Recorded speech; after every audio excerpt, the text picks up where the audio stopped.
It's time for Security Now. Steve Gibson is here. He has a lot to talk about. Why did BYTE Magazine go out of business? We think we might know. A certificate authority who has completely destroyed security around 1.1.1.1 and why this happens. Steve's got a good theory on this. Are artists being blackmailed over using their art to train AI? And then finally, we're going to talk about using private companies to attack our nation's enemies. Is that a good idea? Cyber warfare on the agenda. All of that and more coming up next on Security Now. Podcasts you love. From people you trust. This is Twit. This is Security Now with Steve Gibson, episode 1042, recorded Tuesday, September 9th, 2025. Letters of Marque. It's time for, yes, you waited all day for it, all week, Security Now, the show we cover your security, your privacy, your safety online, and this is the man in charge, Mr. Steve Gibson. Hi, Steve. Hello, Leo. Great to be with you again as we are plowing through September. And, I forgot to update the date on the top of the show. I see it says September 2nd. No, it's the 9th, my friend. It's right. 09/09/25. Yeah. But it's, so just ignore that. The number is correct. I got that. It's episode 1042, titled Letters of Marque, spelled MARQUE, which comes from some interesting evolution that we're going to talk about, which is, well, it's controversial. I think, Leo, you and I are going to have a lot of fun talking about this at the end of the podcast. I know what Letters of Marque are because I read the Patrick O'Brien, Aubrey Maturin series about a British man of war in the Napoleonic Wars. And it's a wonderful book series. I don't know if you're familiar with it. It's kind of like Horatio Hornblower. These are two buddies. He's the captain, Aubrey, and Maturin is his doctor. And oh my God, it's just a wonderful novel. And one of them is actually called, it's a 21 novels. I've read them all. One of them is actually called The Letter of Marque. Well, in this case, we're going to explore the idea of our government permitting private corporations to go on the offense. Yes, piracy in the days of Aubrey Maturin, it was piracy, but yeah. Right. Privateers, as they were called. Yep. Because they were private enterprises who were also then, being allowed to arm their ships. Anyway, I want to talk about my sort of an update on my experience with X versus email, since we now have a lot of baseline of results from that. Google, their TIG group, their threat information group or threat something group,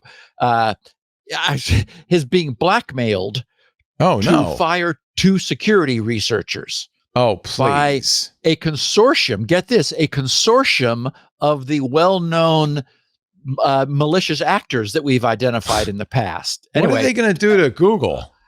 Well, they say they've got data that they're going to release. Also, the well-known 1.1.1.1 DNS TLS certificate was misissued.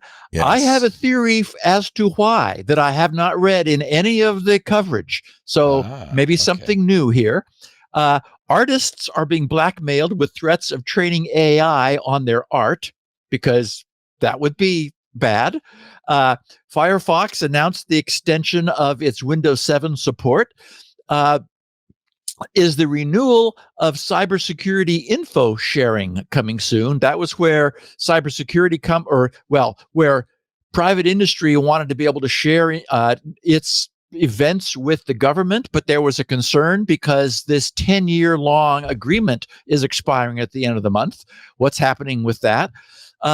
Trend Micro looks at whether security analysis should be censored now due to the emergence of vibe coding and how that shifts the difficulty of re-implementing Yeah, I know. Also, turns out that maybe UK versus Apple's not settled after all, despite Tulsi Gabbard's tweet. Also, oh boy, That's what we've come to, by the way, in the world. I know. Tulsi Gabbard's tweet. Holy cow. Holy cow. And it'd be nice to actually have some information about this, but unfortunately, all of this is under, mutual gag orders. Right. So we're just all left to guess. It's like, well, all you can do is like look at their actions and then infer what that presumably means. So anyway, we have another very serious supply chain attack that causes us to look again at the problems, like the endemic problems we have with our current open source repository based trust everybody supply chain. I know which one you're going to talk about. When I saw the number, I was like, oh, this is bad. There was an initial announcement and then there was a follow-up. So it'll be interesting to see which of those two you saw. And we're going to wonder whether the whole system of our current approach can ever be trustworthy. Also, we got a brief, some interesting editorial from the editor of why exactly BYTE Magazine died. I'm going to mostly just give people a link to that because he has a very interesting FAQ. And then we're going to look at what happens if Google and others go on the attack, because Google announced just over, it was a little bit before last week, during a conference about this topic, that they were going to be creating a division for that. Oh, and no. Oh, yes. No. I don't know if I like that at all. We're going to have an interesting time talking about that, Leo, at the end of the podcast. But not until we look at one of the best pictures of the week we have had in a long time. Oh, which you've said you have not looked at yet. So our audience will get the opportunity to hear you. This is one of those you will get instantaneously, and it's a goodie. Well, we will look at that together in just a moment. But first, a word from our sponsor as we get underway with Security Now on this Tuesday afternoon or evening, depending on where you are. Our show today is brought to you by US Cloud, the #1 Microsoft Unified Support replacement. We've been talking for a few months now about US Cloud. They're a global leader, probably the global leader in third-party Microsoft support for enterprises. I mean, they now support 50 of the Fortune 500. Switching to US Cloud can save your business 30 to 50% over Microsoft Unified and Premier support. But it's not just less expensive, it's faster, 2 times faster on average time to resolution versus Microsoft, twice as fast.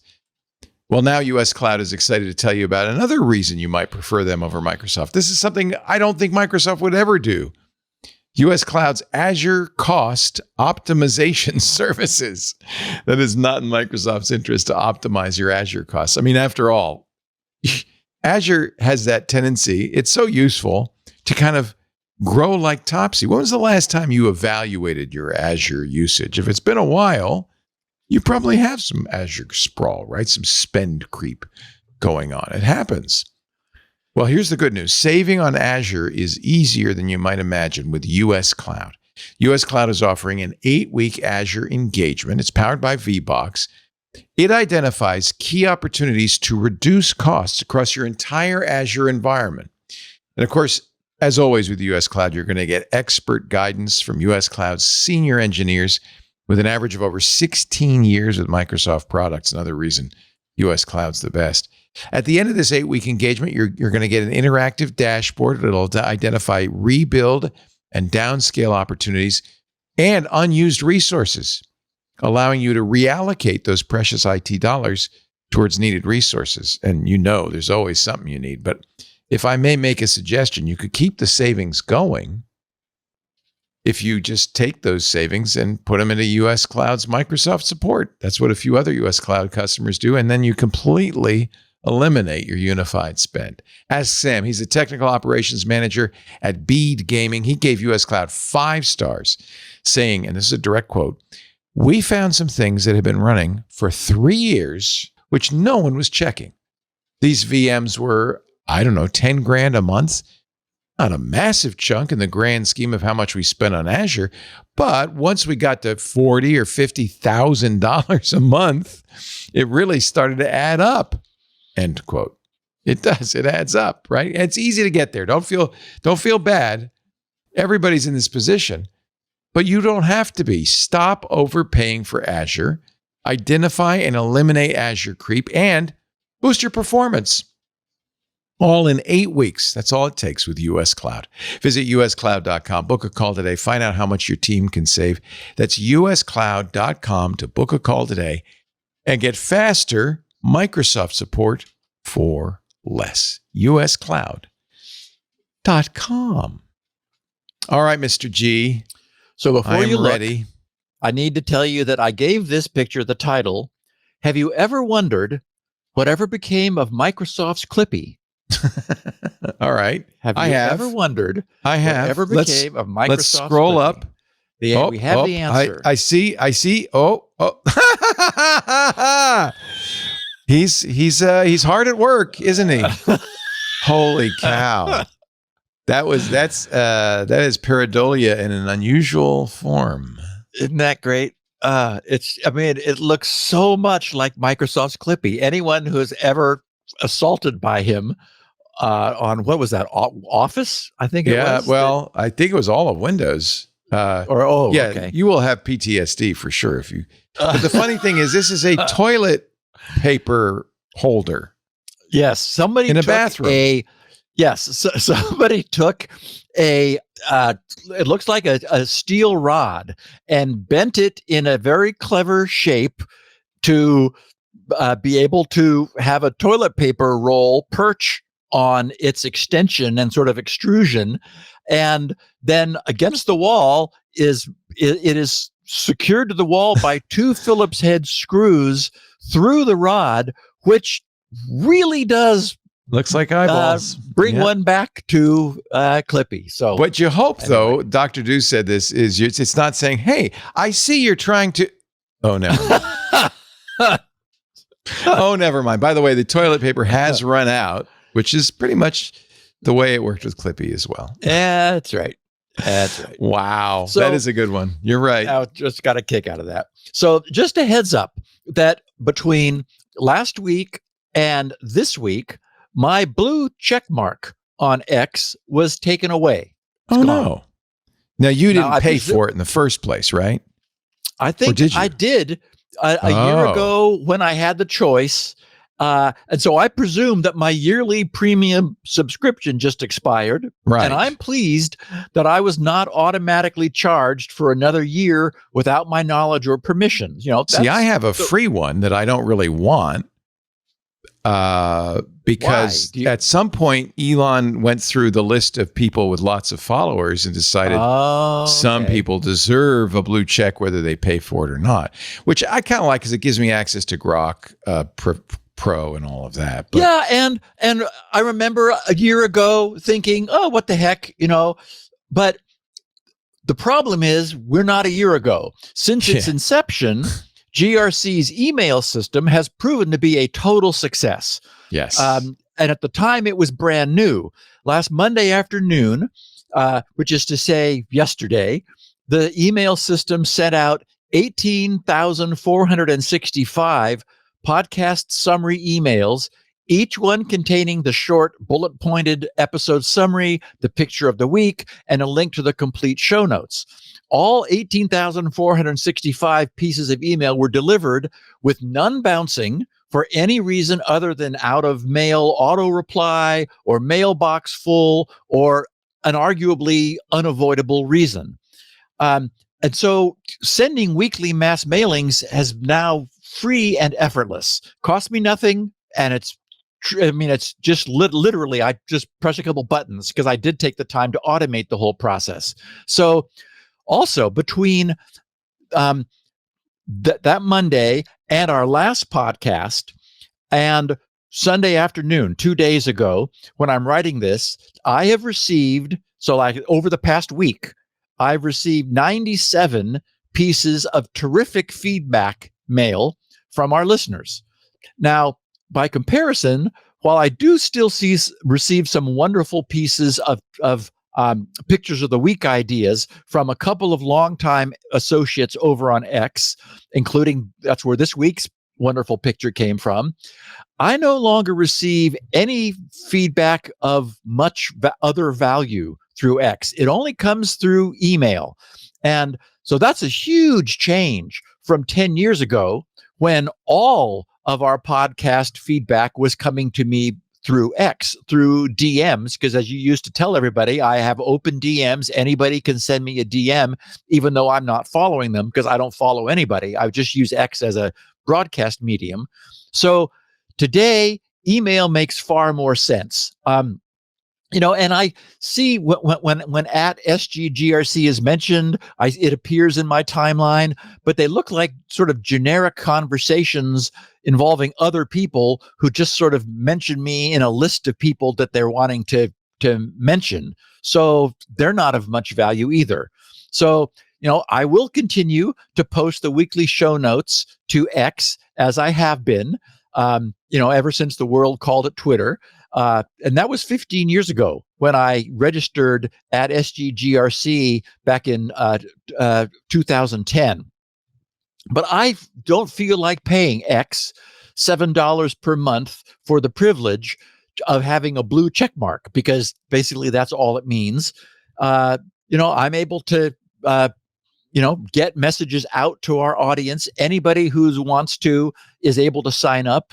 And, you're nice enough to remind everybody, Leo, every week that they can go to grc.com/mail in order to sign up. So anyway, and the other thing too, I guess I'm old school.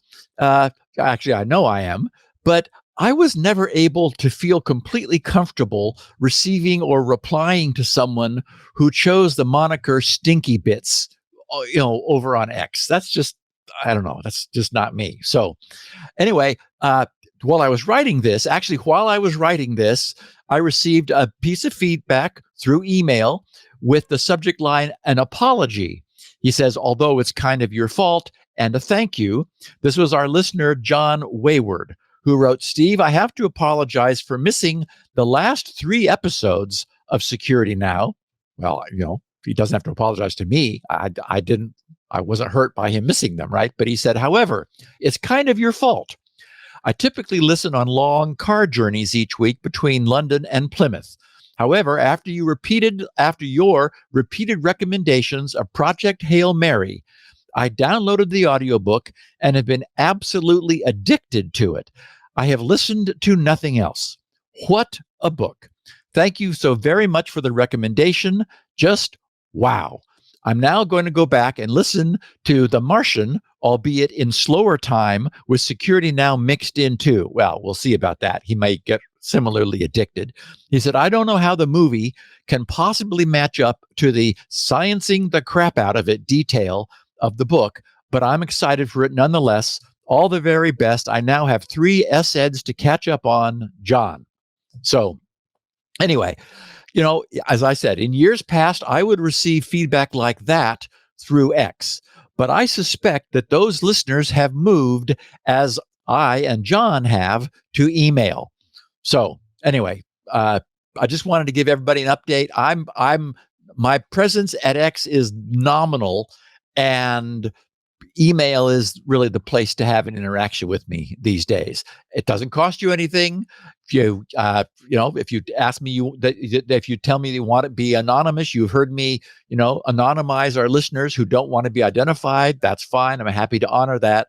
And it's just it's a smoother medium. And I don't talk about the fact that I'm also responding to a lot of the feedback that I get just quickly back through email, thanking people or acknowledging that I've read their note and so forth. So anyway, thank you all for the connection through email. It really, I think, helps the podcast to be a lot more of a live thing than it would otherwise be. Okay, so here's a weird one. Cybersecurity News reports that Google is effectively being extorted to terminate the employment of 2 of its employees And the more you learn about this, the weirder it gets. Here's what is being reported by Cybersecurity News. They wrote, a group claiming to be a coalition of hacking groups has issued an ultimatum to Google, threatening to release the company's databases unless 2 of its employees are terminated. The demand, which appeared in a Telegram post named Austin Larson and Charles Carmichael, both members of Google's Threat Intelligence Group, TIG. In addition to that, according to a post seen by Newsweek, the self-proclaimed hacking collective, which calls itself, get this, Scattered Lapsus Hunters, which is a conglomeration of their names, right? Also insisted that Google suspend all investigations by its threat intelligence group into the network's actiitivies. I'd give those 2 guys a raise. I think this is a testimony to their effectiveness. Yeah. This group apparently feels that they've got the goods on Google. So they're saying, terminate these guys and you must stop investigating us. So the group's name, they write, is an apparent reference to its composition, which it claims includes members from established hacking communities such as Scattered Spider, Lapsus, and Shiny Hunters. Thus, the hybrid name Scattered Lapsus Hunters.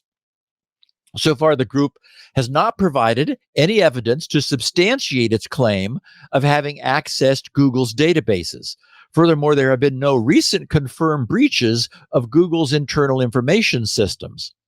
This threat emerges, however, in wake of a separate incident disclosed by Google in August. The company confirmed that Shiny Hunters, remember they're the big phishing group that are seeing so much success through phishing. Shiny Hunters, one of the groups allegedly part of the new coalition, had successfully obtained data from Salesforce. Salesforce, being a third-party vendor, provides various services to Google, and the breach occurred within the vendor's systems, not Google's own infrastructure. The formation of a supergroup, such as Scattered Lapsus Hunters, they write, would represent a significant escalation in the cyber threat landscape. Scattered Spider is known for its sophisticated social engineering tactics, while Lapsus gained notoriety for its aggressive, high-profile attacks on major tech companies, and Shiny Hunters has a long history of large-scale data breaches and selling stolen information on the dark web. The potential collaboration of these entities could pose a formidable challenge to even the most well-defended corporations. So, pooling skills, skilled resources is not something that we would like to have happen. But this Salesforce thing is just out of control. It just never stops. It is a mess. Yeah. Newsweek has reportedly reached out to Google for a statement regarding the alleged threats, but a response was not immediately received as the request was made outside of standard business hours. And this news just broke. The situation remains under observation as the tech community awaits Google's official response and further developments. So, well, they're not going to fire somebody because that is ridiculous. It is. You're absolutely right. There's no way that they're going to put this group of malicious criminals in charge of their human resources branch. In fact, it's an endorsement for those guys. I mean, if these guys want them to get rid of them, they must be good. They must be doing something right. Yeah. Exactly. So anyway, we're just going to need to wait and watch. And as you said, Leo, I cannot imagine that Google could possibly capitulate in any way to this group or any group, regardless of what the group might have obtained. The Google, might well wish to remain private. If anything, the proper response would be for them to turn up the heat on the various members of the group to cause them to regret ever floating the threat. There you go. Don't like threaten us or else. Yeah. Okay, so certificate authorities, our trust in their proper actions, and the chains of trust they anchor is crucial to so much of the operation of the internet that this podcast has spent a great deal of time through its 2 decades of reporting examining the protocols, the technologies, and the operation of every aspect of the certificate trust system. We followed my fascination with the challenge of certificate revocation. It turns out that once a certificate has been issued, it's surprisingly difficult to unissue it, due to the way the entire system functions. Over the past 20 years, we followed the industry flip-flopping back and forth as it tries one thing after another. It abandoned the original certificate revocation lists, the CRLs, in favor of Online Certificate Status Protocol, OCSP, then came up with a better solution for CRLs using Bloom filters, which we talked about previously, and then abandoned OCSP over its privacy concerns. So who knows? This is something, if you listen to this show, you're an expert in this whole endless saga. That's true. Of certificate revocation. Yeah, it is true. And in fact, I wrap up today's podcast sharing how uncomfortable the whole topic of cyber war makes me. For one reason, it's above our pay grade, Leo. There's a lot that we don't know about what's going on. Right. And I'm so much more comfortable being able to talk about hard technology. Like, okay, this is how this works. This is what this does. This is why it's broken, and so forth. So, it's where we're going to stay. At the same time, what's happening on the cyber war front is important. So we're going to talk about it today. But, it just leaves me feeling queasy. Whereas being able to talk about, okay, here is the cool technology of a Bloom filter, which frankly, our listeners feel the same way. We got so much feedback about, all of our deep dive podcasts through the years. So anyway, given how difficult revocation has proven to be, it's good news that certificates are not often misissued, considering how many there are and how often, with increasing frequency now, due to the fact that the CA browser forum keeps restricting how long they're allowed to live, how often they're being reissued, we don't see that much trouble. A great deal of time, talent, and attention has gone into securing the issuing process. And for example, we recently looked at how certificate authorities are now being required, that is, they're requiring themselves, because they're part of this coalition, to perform domain control checks of servers from several widely dispersed vantage points to prevent them from being misled by any sort of local attack on their own bandwidth, where if they were only verifying domain ownership and control from a single vantage point, that would represent a single point of failure. So the lesson here is that the certificate authority industry has gone, to great lengths to assure that certificates are never misissued. Given that revocation remains challenging and the misissuance is avoided at all costs, the news of 3 certificates being misissued, and it turns out it was more than 3, but we'll get there, for as prominent a domain as 1.1.1.1 is both surprising and worrisome. So what happened and how did it happen? So here's what's been reported so far by Ars Technica. They wrote, people in internet security circles are sounding the alarm over the issuance of 3 TLS certificates for 1.1.1.1, a widely used DNS service from Content Delivery Network Cloudflare and the Asia Pacific Network Information Center, APNIC, Internet Registry. The 3 certificates issued in May can be used to decrypt domain lookup queries encrypted through DNS over HTTPS or DNS over TLS. That's because, DNS over UDP, old school DNS, doesn't use certificates. It's not encrypted and it's not authenticated. Both DNS over HTTPS and DNS over TLS use TCP connections over TLS, which provides privacy and verification of who you're connecting to, unless it's a fraudulently released certificate, and that's the concern here. Ars wrote, both protocols provide end-to-end encryption when the end user devices seek the IP address of a particular domain they want to access. 2 of the certificates remained valid at the time this post went live on Ars. And that was last Wednesday, September 3rd, when Ars wrote this. Although the certificates were issued 4 months ago, their existence came to public notice only on Wednesday, that is last Wednesday, in a post on an online discussion forum. They were issued by FINA, F-I-N-A, RDC 2020, a certificate authority that's subordinate to the root certificate holder, FINA Root CA. The FINA Root CA, in turn, is trusted by the Microsoft Root Certificate Program, which governs which certificates are trusted by the Windows operating system. Microsoft Edge accounts for approximately 5% of the browsers actively used on the internet. In an emailed statement sent several hours after this post went live, Cloudflare officials confirmed the certificates were improperly issued, meaning they didn't issue them. They own that domain. Any certificates that were going to be issued for 1.1.1.1 had to be done by them. Cloudflare wrote in part, Cloudflare did not authorize FINA to issue these certificates.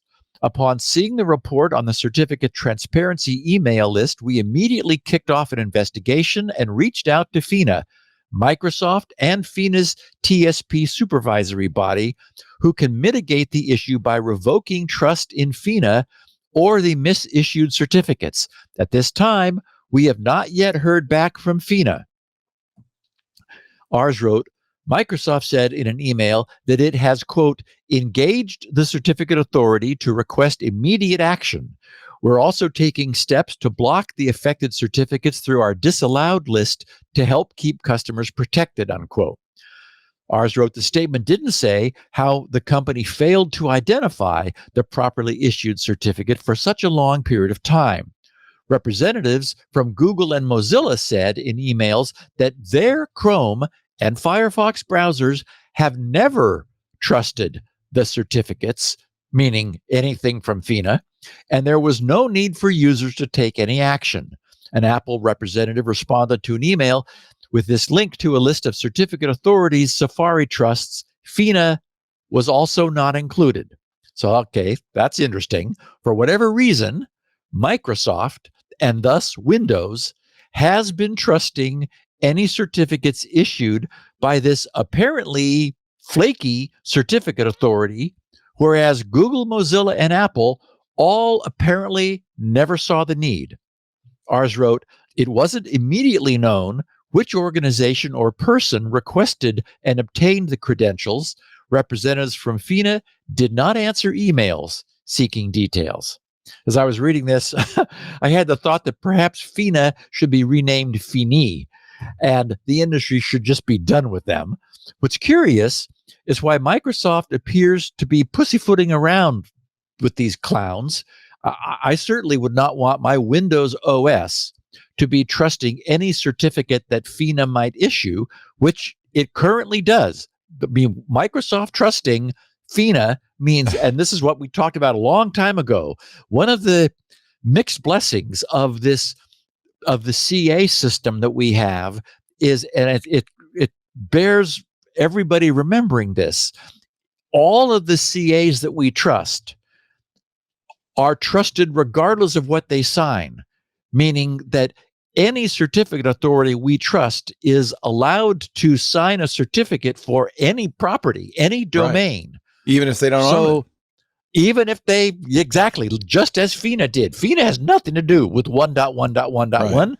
I imagine Cloudflare never even heard of them or considered them, yet there are valid certificates for Cloudflare's domain that have been issued.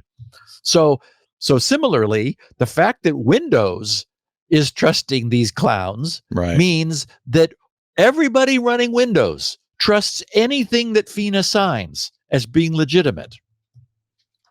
And Ars Technica continues to provide a bit more additional background, writing the certificates, and this is stuff we know, but it's worth covering. The certificates are a key part of the transport layer security protocol. They bind a specific domain to a public key. The certificate authority, the entity authorized to issue browser trusted certificates, possesses the private key certifying that the certificate is valid. Anyone in possession of a TLS certificate can cryptographically impersonate the domain for which it was issued. Okay, now we know that's all true. Thus, the power of a certificate and why the industry has gone to and goes to such lengths to make sure only the signatures of trustworthy entities are trusted. That is, only the signatures of trustworthy CAs.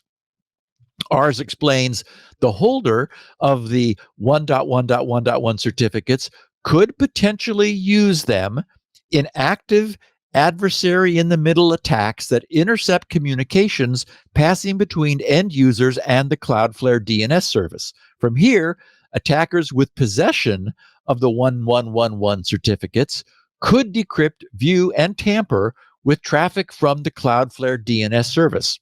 All true. Ours wrote, Wednesday's discovery exposes a key, pardon the pun, weakness of the public key infrastructure that's responsible for ensuring trust of the entire internet, despite being the only thing ensuring that gmail.com, bankofamerica.com, and any other website is controlled by the entity claiming ownership. The entire system can collapse with a single point of failure. Again, sobering but true. Cloudflare's statement observed that, so Cloudflare weighed in on this also, of course, and we quoted them earlier in the R's piece. They said the CA ecosystem is a castle with many doors. The failure of one CA can cause the security of the whole castle to be compromised. CA misbehavior, whether intentional or not, poses a persistent and significant concern for Cloudflare. From the start, Cloudflare has helped develop and run certificate transparency that has allowed this misissuance to come to light. On the other hand, not very quickly, which is, we're going to be getting to that in a second. Ours adds, the incident also reflects poorly on Microsoft for failing to proactively catch the misissued certificates and allowing Windows to trust them for such a long period of time. Certificate Transparency, a site that catalogs in real time the issuance of all browser trusted certificates, can be searched automatically. The entire purpose of the Certificate Transparency logs is so stakeholders can quickly identify misissued certificates before they can be actively used. The misissuance in this case is easy to spot because the IP addresses used to confirm the party applying for the certificates had control of the domain was 1.1.1.1 itself. The public discovery of the certificates 4 months after the fact suggests the transparency logs did not receive the attention they were intended to get. It's unclear how so many different parties could miss the certificates for such a long time span. So all that's right. The next day, which was last Thursday, the 4th of September, Cloudflare themselves, the owner, the rightful owner of the domain 1111, and that's the only, as such, the only entity that should be able to issue certificates, posted their own piece about this under their headline, addressing the unauthorized issuance of multiple TLS certificates for 1111. I'm only going to share the top of their posting, but I placed a link to the entire thing in the notes. Cloudflare summarizes the situation by writing, over the past few days, Cloudflare has been notified through our vulnerability disclosure program and the certificate transparency mailing list that unauthorized certificates were issued by FINA CA for 1111, one of the IP addresses used by our public DNS resolver service. Then they write, get this, from February 2024, okay, not this past February 2025, February 2024, to August 2025. FINA CA issued 12 certificates for 1.1.1.1 without our permission.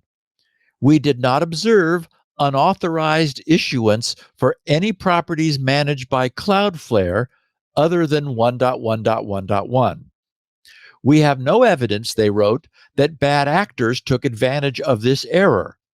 To impersonate Cloudflare's public DNS resolver 1111, an attacker would not only require an unauthorized certificate and its corresponding private key, which the issuer would have, but attacked users would also need to trust the FINA CA. True. Furthermore, traffic between the client and 1111 would have to be intercepted. All correct. So first of all, that means only Microsoft clients, and there'd have to be an adversary in the middle. So somebody's asking, if you didn't use a Microsoft Edge browser, if you used Chrome or Firefox, you wouldn't be at risk. Mozilla brings their own. Chrome is now using, I believe Chrome is now using Windows. For a while, the Chromium had their own.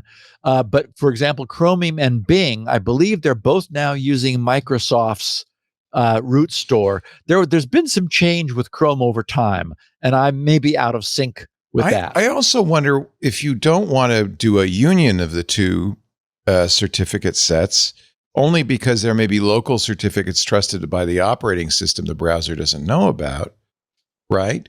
So it seems to me that you would want to, as a browser, trust both the set that you brought to the table, but also the set offered by the operating system in case there's, right. And in fact, the domains and stuff. The root stores do have essentially a directory hierarchy that allows you to put your own local roots in a separate location. And I presume you could also edit the FINA roots out. Yes, you are able to delete them. Although every Windows update refreshes that list. Them. So, great. Yeah. Jeez. So, Cloudflare said, while this unauthorized issuance is an unacceptable lapse in security by FINA, I mean, and really, they ought to just be booted out of any root store. We should have caught, Cloudflare is saying, we should have caught and responded to it earlier. Like, last February, a year ago, a year and a half ago, 11 certs this has happened to. They said, after speaking with FINA CA, it appears that they issued these certificates for the purposes of internal testing. However, no CA should be issuing certificates for domains and IP addresses without checking control. At present, all certificates have been revoked. We're awaiting a full post-mortem from FINA. While we regret this situation, we believe it is a useful opportunity to walk through how trust works on the internet. It's a teaching moment. That's what it is. Exactly. We're all going to learn a lesson from this. So anyway, the rest of their post that I have a link to in the show notes goes through that for anybody who's interested. And one of the things that Cloudflare shares is a list of all the various domains that were present in these 11 certificates. We see there FINA.HR, SSL test 5, with no top-level domain on it. Test.fina.hr, test.hr, test1.hr, test11.hr, test12.hr, test5.hr, test6 with no TLD, test6.hr, testssl.fina.hr, testssl.finatest.hr, I only have a few more, testssl.hr, testssl1.finatest.hr, and testssl2.finatest.hr. The point is, they all have test in the name, right? Yes. Yeah. Looking at that list and thinking about what Cloudflare wrote, after speaking with FINA CA, it appears that they issued these certificates for the purposes of internal testing. I would bet a month's pay that the reason 1.1.1.1 appeared in any FINA issued test certificate is for the same reason Cloudflare chose it as the name and address of their DNS service. It is super short, easy to enter, and easy to remember. That's why so many people's passwords are 1.1111111, right? I would happily wager Did I just break Steve? That at no point. Are you there? Hello? Huh. Hi, Steve. I'm not sure what happened to Leo. Okay. Everything looks good here. So, and I don't know if you know, he was having all kinds of weird problems this morning. At the beginning of the Mac Break Weekly. I didn't know that. Yeah, there was. I think he had a power failure, and his stuff had not recovered, and so they were trying to set the conference up, their communication up in some particular way, but they ended up falling back to something different.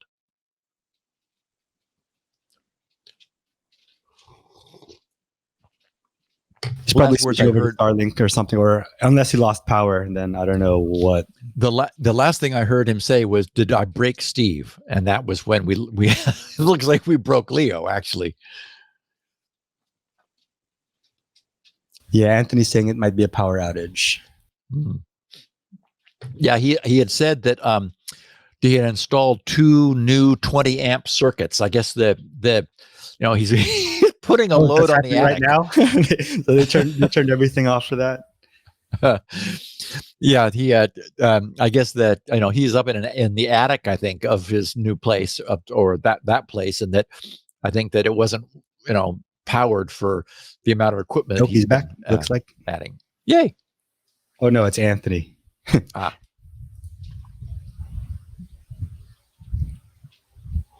Oh, sorry. I tried to turn you on, Anthony. There you go. Hey, Anthony. Can you hear me? Yep. I hear you. Yeah, you might want to, unless he was going to do an ad right now, maybe wrap up, continue on with the story, and then hopefully he'll. Yeah. Okay. We'll do back by then. I think that makes the most sense. Okay. So yeah. I would bet a month's pay that the reason 1111 appeared in any FINA issued test certificate is for the same reason Cloudflare chose it as the name and address of their DNS service. It is super short, easy to enter, and easy to remember. In other words, I would happily wager that at no point was any of this misissuance in any way malicious. Some tech guy inside FINA was just playing around with issuing test certificates, and the numeric only IPv4 domain 1111 was super quick and easy to enter. Now, having said that, the big no-no was that these test certificates were being signed with the same private key that Microsoft and also the EU's trust service provider, those are the 2 entities we know of who trust this FINA CA, they both trusted anything signed with that private key. That should never have been done, even though FINA says, and I am inclined to believe them, that none of those certificates ever left their control. It's still unnerving that they were created. And so it would certainly have been possible to be using a test private key to sign those test certificates, which is in no one's root store, in which case no one would have a complaint. They'd just be doing purely internal testing. The mistake they made was in using the publicly trusted, even though with limited trust, Microsoft and this EU organization only. Still, that should have never happened. How did so if they're using it for testing, why would they make it public? Right. They didn't. What happened was the way the certificate transparency system works is that down in the automation of the signing of any certificate, the act of signing a certificate sends the event into the into the common public certificate transparency log. So And what this highlighted is that certificate transparency logs, which we went to all this trouble to create and to maintain, no one's looking at them. Right. Because so Cloudflare ought to have an automated process that is looking at the logs and checking to make sure that no certificates appear in them that are for domains they control. And right. frankly, I could be doing that. GRC, if I was worried about somebody issuing a certificate in my name, I would have something that was scanning the logs, checking to make sure that grc.com wasn't issued by anyone anywhere at any time. So this really underscores what a position of trust being a CA authority is. I mean, it's very powerful. position. And again, it's one of the things that we spent a lot of time looking at because it's a fascinating aspect of the way the internet works, right? Yeah, is that and we've seen CAs lose the ability to sign certificates when they abuse the privilege. Basically, as I put it before, they're being allowed to print money. Yeah, we're saying, hey, you get to print money. You basically for signing some bits that people present you. In return, you have to do so responsibly. Yeah.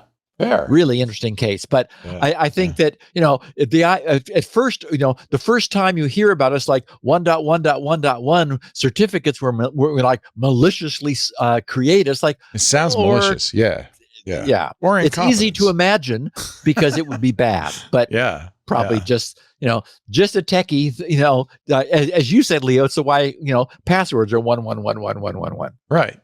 It's not just a techie. It's practically an intern. I mean, it was obviously some low-level nitwit who didn't know, first of all, that they'd be automatically published, right?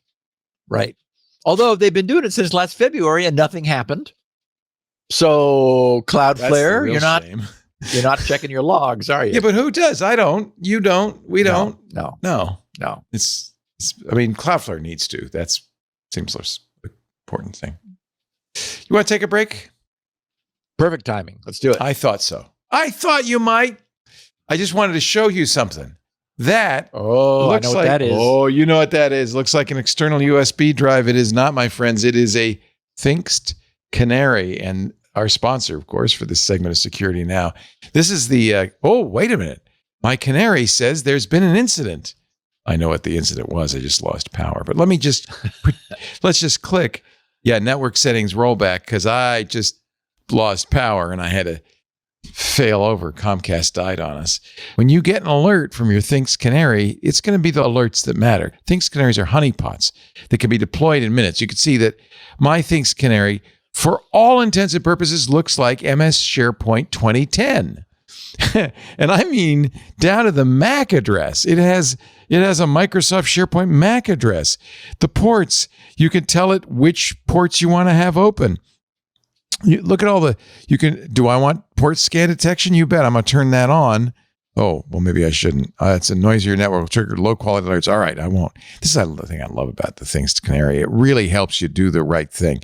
It is a honeypot that is simple and easy to deploy. In fact, so easy to deploy that you can change the configuration at will to any number of things. It used to be a Windows server. It could be a Linux database. It could be a Cisco router, a FortiGate security device. It could be Sophos firewall. It could be a SCADA device, a Hirschman RS-20 industrial switch. We had to roll back this network settings to previously known state. Oh, okay. This is the thing. It really tells you what's going on the Thinkst Canary. So you always know exactly what's happening. You can also, let me show you this. There's a little breadcrumb thing. This is great. So the Thinkst Canary itself is a hardware device sitting on your network that looks valuable. Doesn't look vulnerable. It looks like something a bad guy wants to get into, whether it's a NAS, a SharePoint server. You can also create breadcrumbs, which is great, which are basically little files that you can scatter about. Here's a shortcut that you just put somewhere. An attacker might click it and say, oh, I found something of value. You're basically tempting them. You can also create files, a variety of files. They call them Canary tokens. It could look like a credit card, an AWS API key, an Excel document, a WireGuard configuration file. The kinds of things hackers just drool over. So you set it up, then you sit back and you relax. You wait. Your honeypot has been deployed. If someone's accessing those Canary tokens, the lure files or the breadcrumbs, or trying to brute force your fake SharePoint server, your Thinkst Canary will immediately tell you you have a problem. No false alerts, just the alerts that matter. You choose a profile for your Thinkst Canary device. You see how easy it is. You register it with a hosted console. That's what I was in, the console, for monitoring and notifications. And by the way, notifications can also be by text message, email, Slack. They support webhooks. They have an API. I mean, syslog, whatever you want. Basically, any way you might ever think. Beeper. If you want a beeper, it'll notify you on your beeper. Then you sit back, you relax. Attackers who've breached your network, malicious insiders, and other adversaries cannot help but make themselves known by accessing that Thinkst Canary. They don't know it's a honeypot. It just looks like something really good to get into. Visit canary.tools/twit. For just $7,500 a year, you can get 5 Thinkst Canaries, your own hosted console. You get upgrades, support, and maintenance. Oh, and if you use the code TWIT in the How Did You Hear About Us box, you'll get 10% off the price for life. You can always return your Thinkst Canaries with their 2 months money-back guarantee for a full refund. I should tell you, however, during all the years we've partnered with Thinkst Canary, their refund guarantee has never been claimed, not once. Visit canary.tools/twit, enter the code TWIT in the How Did You Hear About Us box. The Thinkst Canary. It doesn't look vulnerable. It looks valuable, and hackers cannot resist it. This is one of the most important things you can do in your layered security strategy. It's very hard to know somebody's in your network. You know, you can have all the best perimeter defenses, but if they're penetrated, how do you know there's somebody in your... Hackers are very good at covering the tracks. They can't resist it. The Thinkst Canary, canary.tools/twit. Don't forget the offer code TWIT. Now I have to reset my Thinkst Canary because I set off all the alarms. Get it reprimed. Get it reprimed. I love it. All right, Steve. So this appears to be the week for wacky events. Here's another one. Oh, boy. Bad guys have cooked up a new way to extort artists by threatening to submit their stolen original artwork to AI for training. Oh, that's hysterical. Oh, God. My gosh. I'm not kidding. The ransomware group Lunalock compromised a commission-based web platform that connects artists with clients. The group said that if it was not paid a ransom on time, it would share the data with AI companies, thus adding all of the artist's work to their massive large language model data sets. Benito says they're trying to extort broke artists. You picked the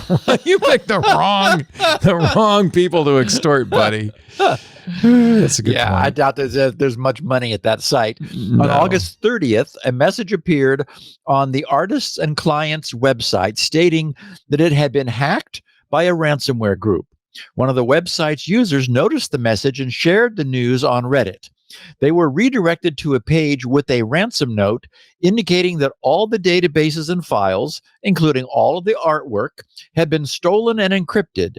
In return for the stolen data, the group is asking $50,000. They had a nice little web page with selectable drop-down, expandable FAQ items. One of them says, I have it in the show notes, says, this is my website. What if I don't pay the ransom? And the answer is, all files, including personal user data, will be leaked on various dark web forums and torrents. Artwork will be submitted to AI companies for inclusion in training data sets. So anyway, I suppose the genesis of this is that, some bad guys hacked into a not very super secure website, that matches up clients with artists, where artists have their portfolios online for perusal, and clients are then able to submit offers to commission original works. And actually, this logo that I've got here, the squirrel logo, came from such a site. That's how I had that made. Yeah. So, wow. Again, wacky stuff. Last Thursday, Mozilla posted the headline, Extended Firefox ESR 115 support for Windows 7, 8, and 8.1. Oh, and Mac OS 10.12 through 10.14. They wrote, Mozilla has continued to support Firefox on Windows 7, Windows 8, and Windows 8.1 long after these operating systems reached end of life, helping users extend the life of their devices and reduce unnecessary obsolescence. I like that term, unnecessary obsolescence. They said, we originally announced that security updates for Firefox ESR 115 would end in September 2024, so a year ago, later extending that to 2025 this month. Today, we're extending support once again. Firefox ESR 115 will continue to receive security updates on Windows 7, 8, and 8.1 until March of 2026, so 6 months from now. They said this extension gives users more time to transition while ensuring critical security protections remain available. That's the key. We still strongly encourage upgrading to a supported operating system to access the latest Firefox features, because those are not being updated, and maintain long-term stability. Note that this extension is also applicable for Mac OS 10.12 through 10.14 users running Firefox ESR 115. Now, I, for one, appreciate this since I'm still spending my days in front of a Windows 7 machine. Actually, that's what I'm in front of right now, which is working quite well.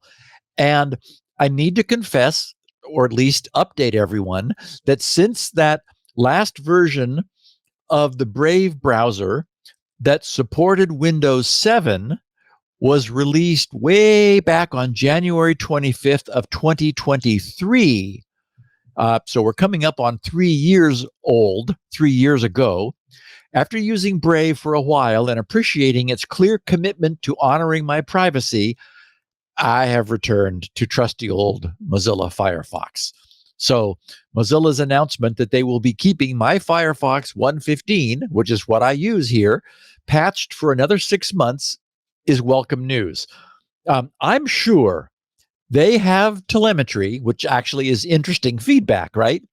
That's informing them that I am not alone in continuing to run their lovely Firefox web browser on Windows 7. Or I'm not using 8 and 8.1, but I imagine people are.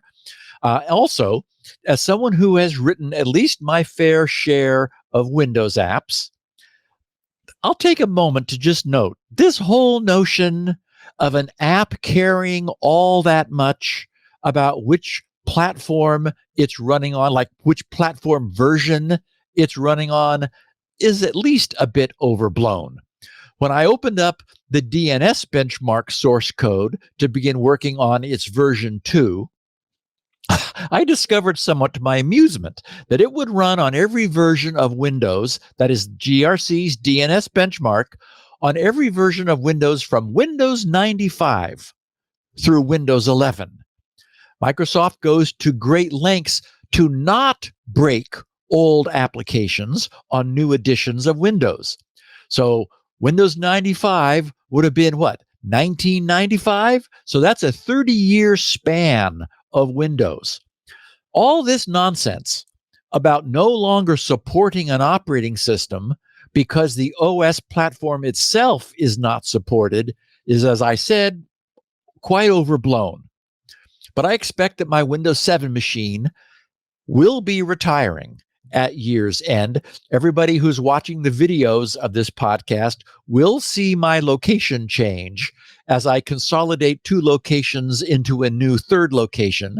And at that time, given how long I tend to keep my cars and my computers, and for that matter, my iPads and my Palm Pilots, I fully expect that I'll be setting up what will become my final PC. And that one will be running Windows 10, which is where I'm going to be staying. As I've noted before, the 2 greatest attack surfaces of our PCs are email, where we make the mistake of clicking on a sour link, and our web browsers, whether we go somewhere malicious directly by mistake or by clicking a link and following a link that we receive in email.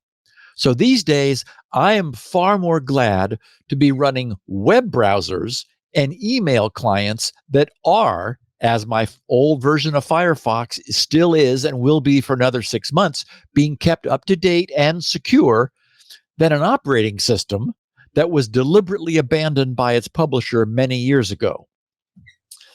So there.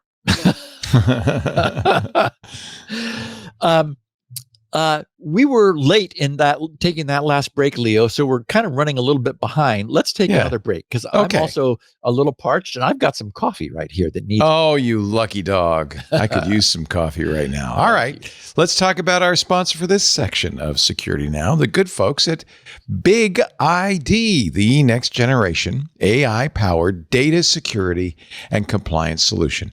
BYTE is the first and only leading data security and compliance solution to uncover dark data through AI classification. It can identify and manage risk, remediate the way you want, map and monitor access controls, and scale your data security strategy. Along with unmatched coverage for cloud and on-prem data sources, BYTE also seamlessly integrates with your existing tech stack and allows you to coordinate security and remediation workflows. You could take action on data risks to prevent against breaches. You can annotate, delete, quarantine, and more based on the data, all while maintaining an audit trail. Partners include, well, it's all the companies you use: ServiceNow, Palo Alto Networks, Microsoft, Google, AWS, and on and on. With BYTE's advanced AI models, you can reduce risk, accelerate time to insight, and gain visibility and control over all your data. That's probably why Intuit named it the #1 platform for data classification in accuracy, speed, and scalability. Now, if you want scalability, just think, what organization would have the most dark data? BYTE equipped the U.S. Army, 250 years of dark data. They helped them illuminate that dark data, accelerate cloud migration, minimize redundancy, and automate data retention. They got this great testimonial from U.S. Army Training and Doctrine Command. This is what they said. The first wow moment with BYTE came with being able to have that single interface that inventories a variety of data holdings, including structured and unstructured data across emails, zip files, SharePoint, databases, and more. To see that mass and to be able to correlate across those is completely novel. I've never seen a capability that brings this together like BYTE does. Wow. End quote. That's a pretty nice testimonial. CNBC recognized BYTE as one of the top 25 startups for enterprise. They were named to the Inc. 5000 and Deloitte 500 4 years in a row. The publisher of Cyber Defense Magazine says BYTE embodies 3 major features we judges look for to become winners: understanding tomorrow's threats today, providing a cost-effective solution, and innovating in unexpected ways that can help mitigate cyber risk and get one step ahead of the next breach. Start protecting your sensitive data wherever your data lives at BYTE.com/security now. Get a free demo. See how BYTE can help your organization reduce data risk and accelerate the adoption of generative AI. Again, that's BYTE, BIGID.com/security now. Also get an exclusive invite to BYTE's virtual .con summit that's coming up October 9th, where you can hear a keynote featuring Forrester Research, plus panels with experts from JP Morgan, Manulife, and Nokia. Tackle the most urgent challenges in AI security and risk at BYTE.com/security now. Thank you, BYTE, for supporting Steve and the work he's doing on Security Now. Now fully caffeinated and refreshed, Mr. Steve Gibson. So we recently noted that private industry had begun withholding information from the federal government over its concern that the blanket information sharing protections provided by the 10-year-long so-called Cybersecurity and Information Sharing Act of 2015, which would be expiring at the end of this month of September, might not be renewed. This 10-year duration act allows private sector providers to freely share cyber threat intelligence with government partners under the guarantee of liability protections. As we've talked about this before, Leo, a lot of the so-called, critical infrastructure is privately owned and run. It's right. The electricity grid and the internet itself is, that's all private ownership. So it's important for the government and the private sector to be able to compare notes and confess when there's a problem without going to jail. Yes, exactly. So unless this act is renewed by Congress, which has not yet happened, and we only have 3 weeks and counting remaining, the act's expiration would mean that a vital source of cybersecurity intelligence for our government would dry up overnight because, already there's been some we can't talk about this because we're not sure we're going to get protected.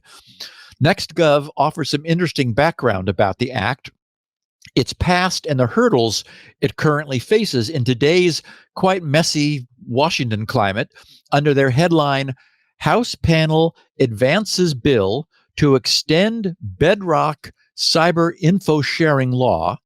They then lead with the tease. Some Republicans want to ensure there's language that would prevent the nation's core cyber defense agency from engaging in alleged censorship of Americans' free speech. So, this is this concern that CISA was getting itself involved in, was being accused of election interference previously. And so there are some Republicans who are saying, okay, well, we want to, take this opportunity to fix that. So anyway, NextGov wrote, the House Homeland Security Committee on Wednesday, which is last Wednesday, approved a measure that would renew a cornerstone cybersecurity law designed to optimize the exchange of cyber threat information between the private sector and the U.S. government. Okay, so that's the House Homeland Security Committee, which is a committee, obviously, of the House, but then this still has to go through both houses of Congress. So they said the original law, the Cybersecurity and Information Sharing Act of 2015, lets private sector providers freely transmit cyber threat intelligence to government partners with key liability protections in place.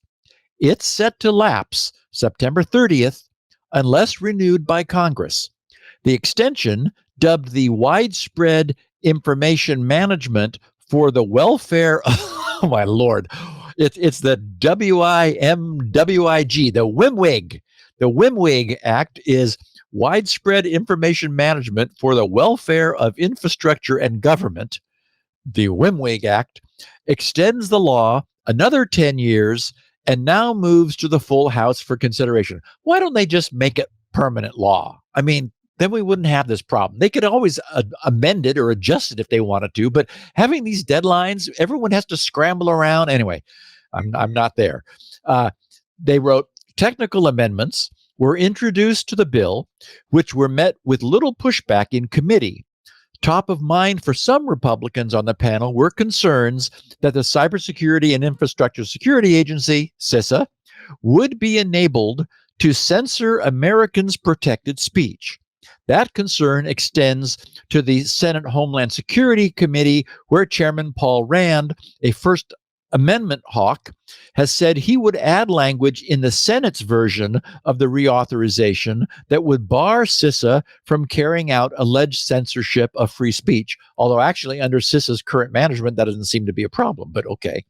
CISA has faced mounting Republican criticism over allegations of censorship tied to its efforts to combat election-related disinformation in and around 2020. GOP lawmakers contend this amounted to unconstitutional government pressure on private companies to suppress speech, particularly conservative viewpoints. In the early 2010s, legislative efforts to establish a cyber threat information sharing framework had been underway for several years. But back then, right now, 2010s, that's not today. So a lot has changed in the last 15 years. But back then, they said, faced major hurdles amid public skepticism over government privacy abuses following Edward Snowden's 2013 global surveillance disclosures. That view, however, shifted after the Office of Personnel Management suffered that massive security breach in 2015, which compromised the personal information of over 21 million current and former federal employees. Whoops. This galvanized support for the law as it stands today. So there was the government saying, well, why weren't we told about this? Well, it turns out the private industry had some information that they were afraid to share because they didn't want to get, in trouble.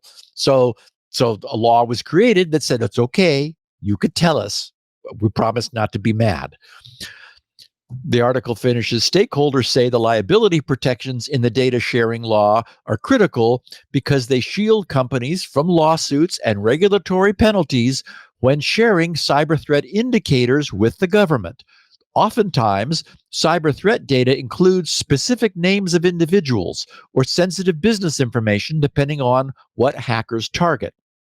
Robert Mayer, U.S. Telecom's Senior Vice President of Cybersecurity and Innovation, so he's a classic private sector guy, right? He's the guy who would want to be able to share things with the government, said, quote, by reauthorizing the law, this bill preserves the trusted framework that enables industry and government to share critical threat information quickly and securely.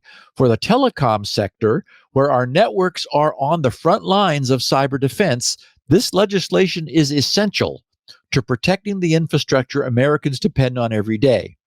So, the renewal of the bill, largely as written, would appear to be of vital importance. And, even today, even more so than 10 years ago when it was first passed, we need this. So I expect that within a few weeks, we'll be observing its passage through both houses of Congress and that President Trump will then sign it into law, and that will be good for everyone. But it hasn't happened yet. And, the politicians want to take this opportunity, especially something that everybody understands has to pass in order to, squeeze their amendments in and, get the provisions added that they need. So, but still, I expect it to happen. This is really interesting. Trend Micro decided to test whether today's availability of AI-assisted code generation, popularly known as vibe coding, changes the balance to weigh against the security community's long-standing practice of publicly disclosing and sharing their detailed analysis of known attack code, strategies, and malware. We know that when proofs of concept are made public, those who might never have been able to create such attacks from scratch themselves are suddenly empowered with the ability to do so. So the very real concern and question which Trend Micro wanted to ask was, does AI's ability to generate code change this equation? And actually, I've even, Leo, heard the term prompt kitties. Yeah, well, sure. Yeah. Yeah. So here's what Trend Micro wrote and what they did. They said security companies routinely publish detailed analysis of security incidents, making attacker techniques, tactics, and procedures, so-called TTPs, tactics, techniques, and procedures, widely known and visible. These reports often provide comprehensive insights into specific vulnerabilities that are or could be exploited, malware delivery mechanisms, and evasion techniques. This transparency is crucial for the cybersecurity community, enabling organizations to understand the evolving threat landscape so they can implement more effective defenses for themselves. But it has evolved into a double-edged sword. The benefits of detailed security publications significantly outweigh the risks they contend. For example, providing defenders with up-to-date TTPs enables proactive security measures. Building awareness across the security community strengthens collective defenses. Developing and improving security platforms and detection capabilities is critical. Enabling threat intelligence sharing benefits the entire ecosystem, and supporting incident response teams with actionable intelligence enhances their effectiveness. So, lots of things over on the pro side of this that are benefits to an industry that is open and sharing what it finds.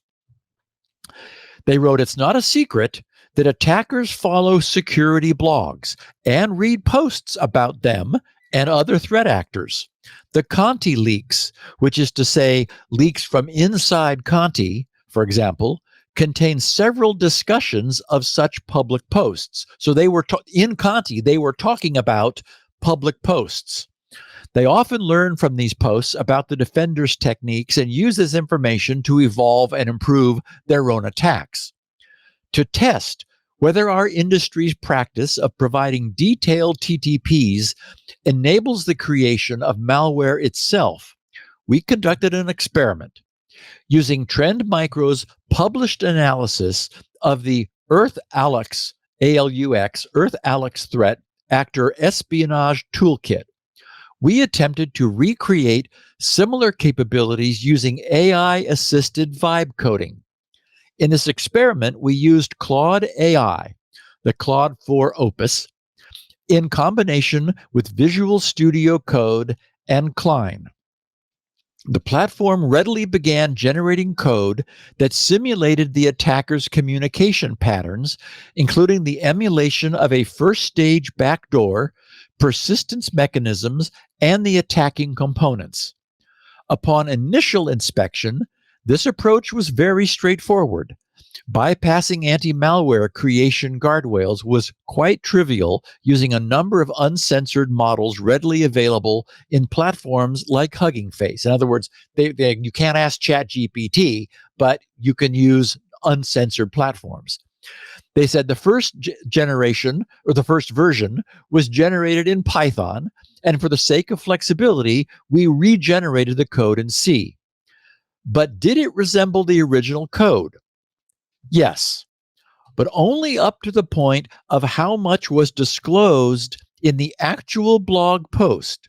More importantly, while even more detailed technical reports help large language models generate even more accurate code, the generated code itself was not perfect. For most security reports, some level of skill and understanding of the code will still be needed to finalize that code into a working tool. The AI provides a significant starting point, but technical expertise remains essential for creating functional malware. And I'll just interject here to note that, what is it? It is September 9th, 2025. Remember, our byword here is anything, anytime we are ever talking about anything to do with AI, you need to timestamp the conversation, because it ain't going to be true in 90 days or 180 days.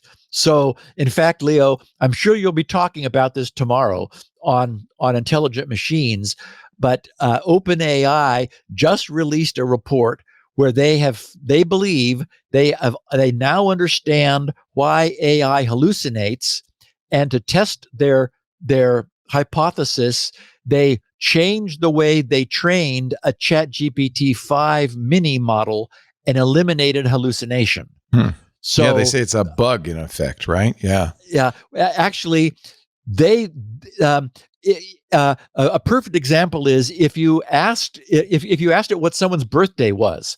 Well, even if it didn't know, if it guessed a random day, it has a 1 out of 365 chance of being right, which is better than saying I don't know, which is 0.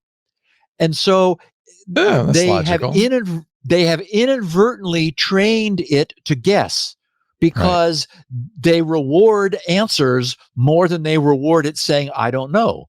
Right. And, as our listeners know, I don't know is one of my favorite phrases because that's the start of going to find out. Right. Rather than guessing. So I've told the story many times. I had back in the early days of GRC, a really neat techie that was working with me on the early versions of SpinRite.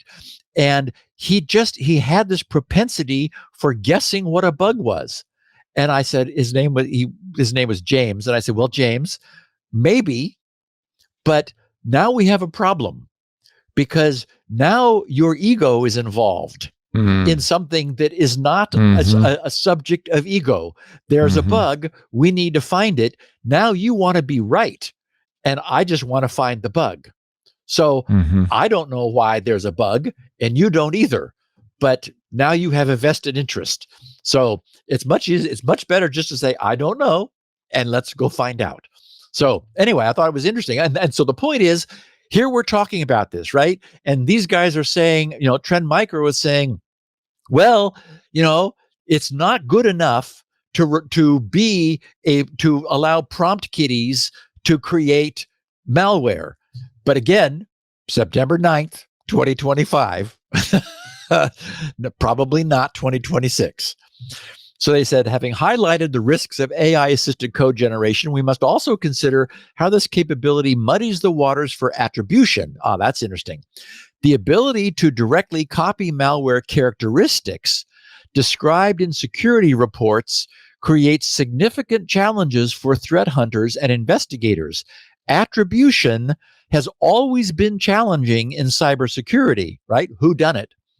Attackers have long employed various techniques to deliberately confuse investigators, such as software component reuse, using tools associated with other groups, infrastructure reuse, deliberately using domains and hosts linked to other threat actors, TTP mimicry, copying the operational patterns of other groups, false flags, deliberately adding misleading artifacts, such as North Korean APT groups adding Russian language artifacts to their binaries, and living off the land techniques, using only tools available on target machines to just not give anyone a clue.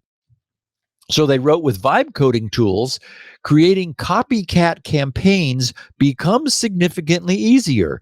Even non-programmers can build a somewhat functional code by providing simple text instructions. This democratization of malware development poses new challenges for developers. They said, we've already observed that some APT groups have become early adopters of AI and LLM technologies.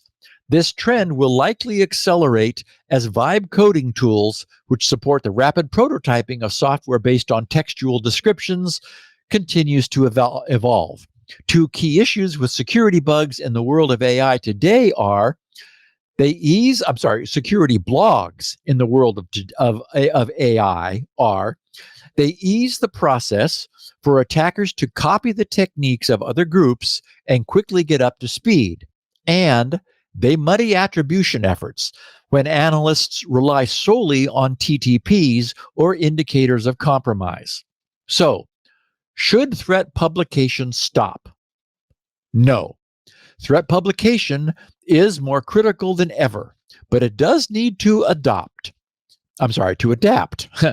For our fellow defenders and the broader industry, this means criminal adoption of AI complicates cybercrime defense.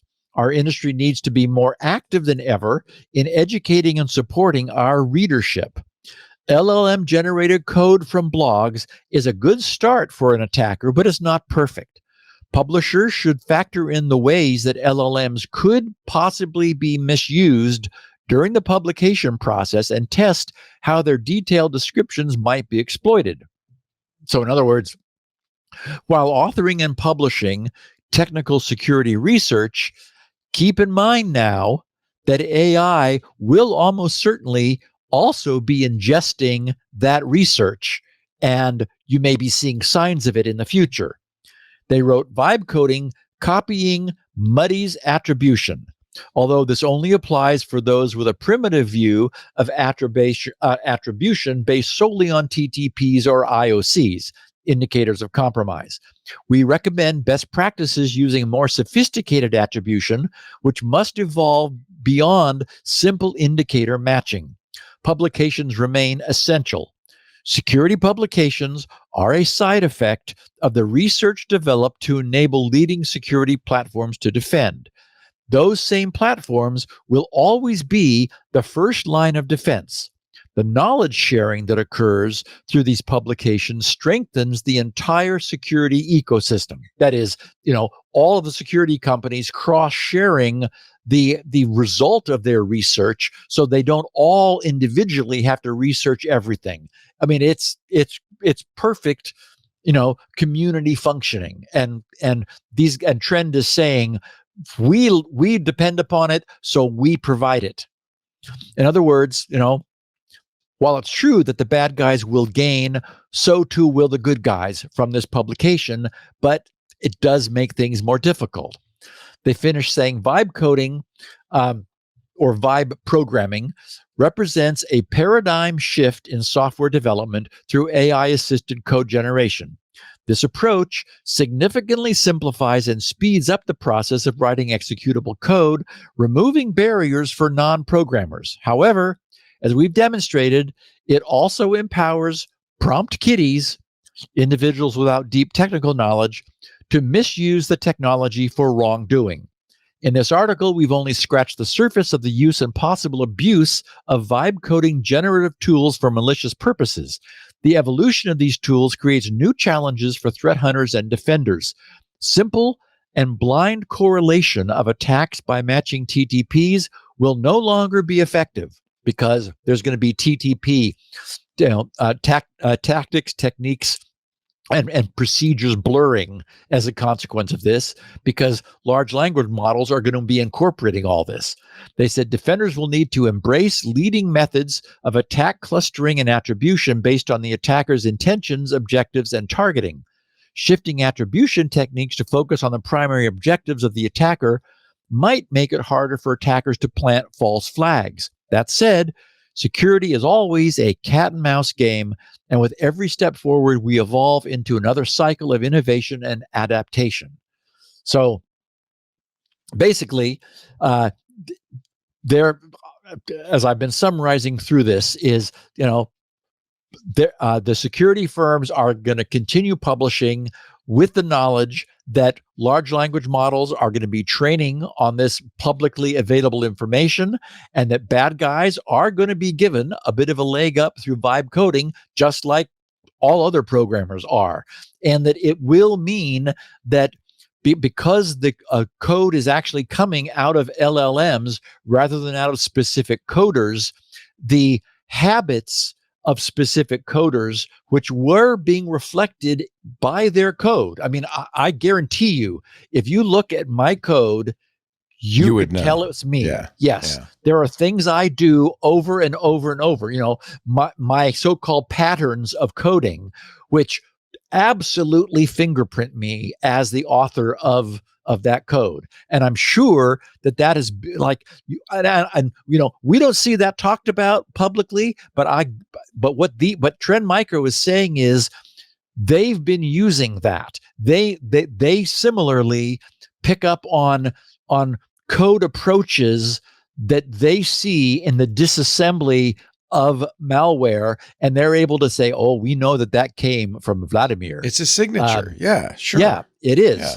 And my code clearly carries my own signature. I'm well aware of that. And so if code largely now comes out of LLMs and then is tweaked in order to fix it where it doesn't quite work, then you're not going to have, that same code signature showing. Really interesting. Or it might be somebody else's code signature that the LLM learned when ingesting their code. My guess is it would get blurred, I think. I mean, because probably. it's going to be sucking in so much code and homogenizing it, essentially. So, yeah.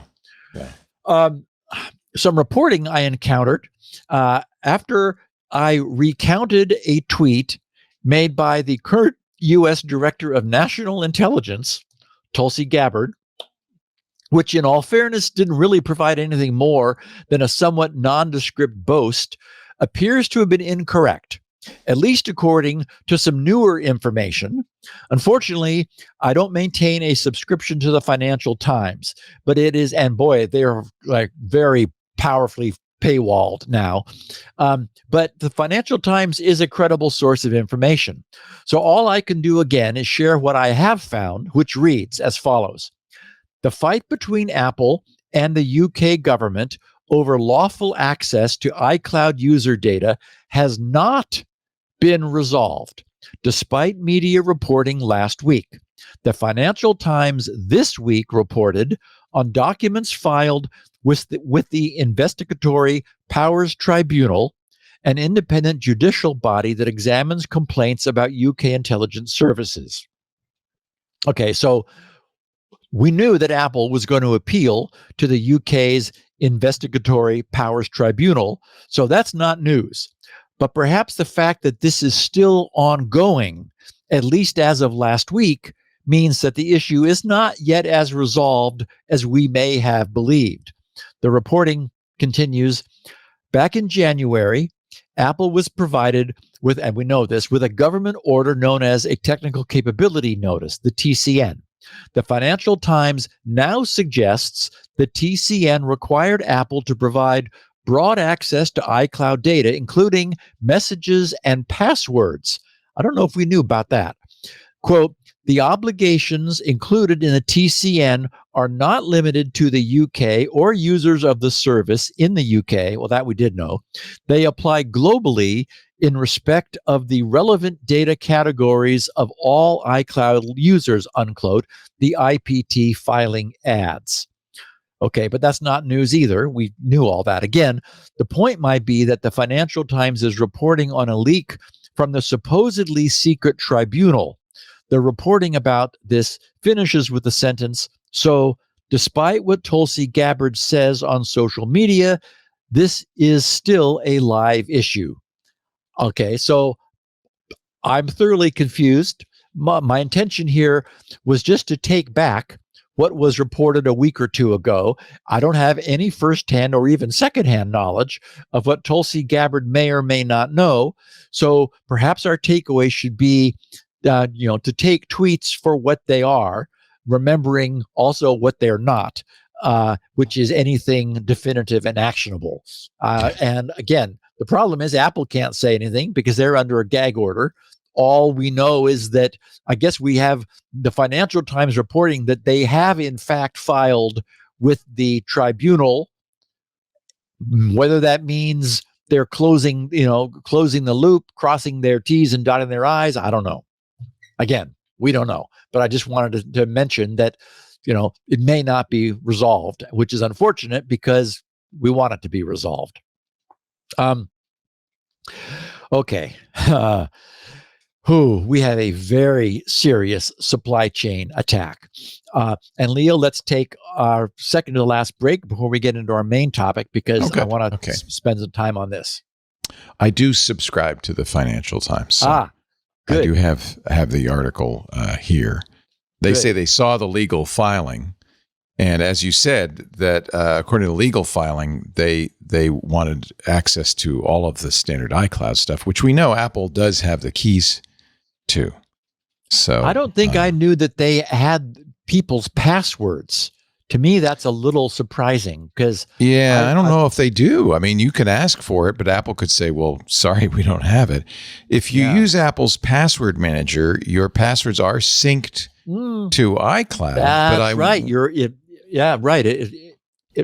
It's in the keychain, presumably. So, but I don't know if Apple has the key to that. They shouldn't. That should be generated on your local device using the secure enclave and not available to Apple at all. Maybe when they said passwords, they meant Apple's, the customer's password to their Apple account. I don't know. Or the ability to unlock the phone. I mean, I could see, we know that Apple's able to unlock the phone, but that's a little different than like saying, we actually is Apple able to unlock the phone? We do know that. I think we do. See, I feel like that those kinds of things should be generated on device and stored in the secure enclave and not available to Apple. Yeah. I don't know. I'll have to look.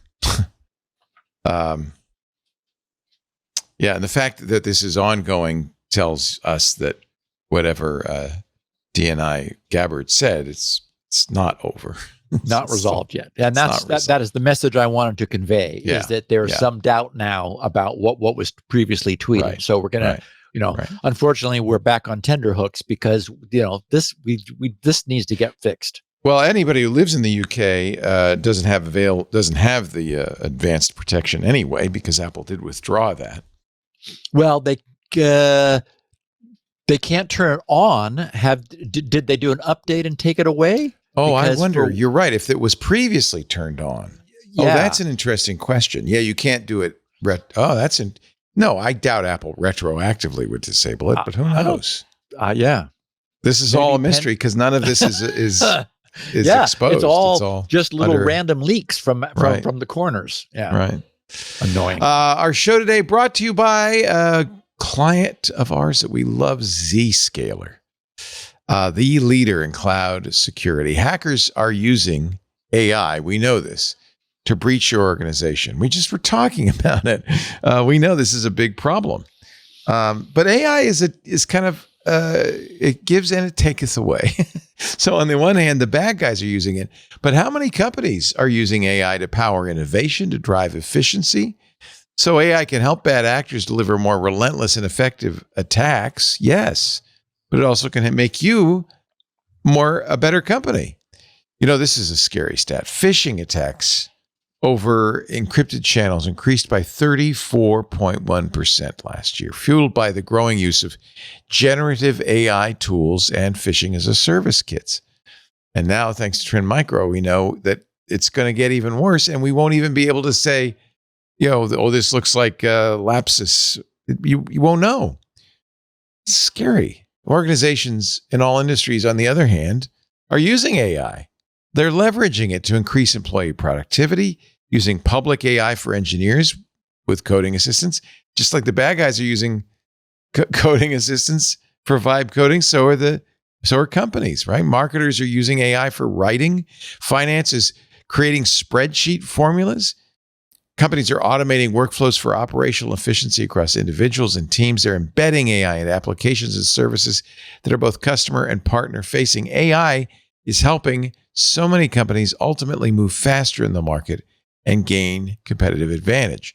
But what is the price you're paying for this? Is the data that you're providing that AI, is it proprietary? Is it safe? Is the AI company keeping it private and secure? Companies have to really rethink how they protect their private and public use of AI, in addition to how they defend against AI-powered attacks. So you can see there's opportunity everywhere and there are threats everywhere.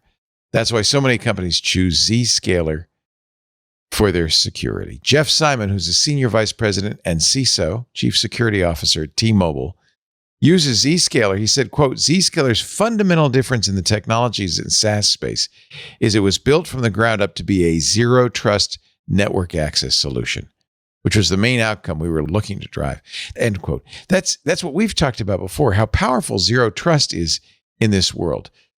The problem is the traditional perimeter defenses, firewalls, and then the VPNs you need to get through them, and the public IP addresses that expose.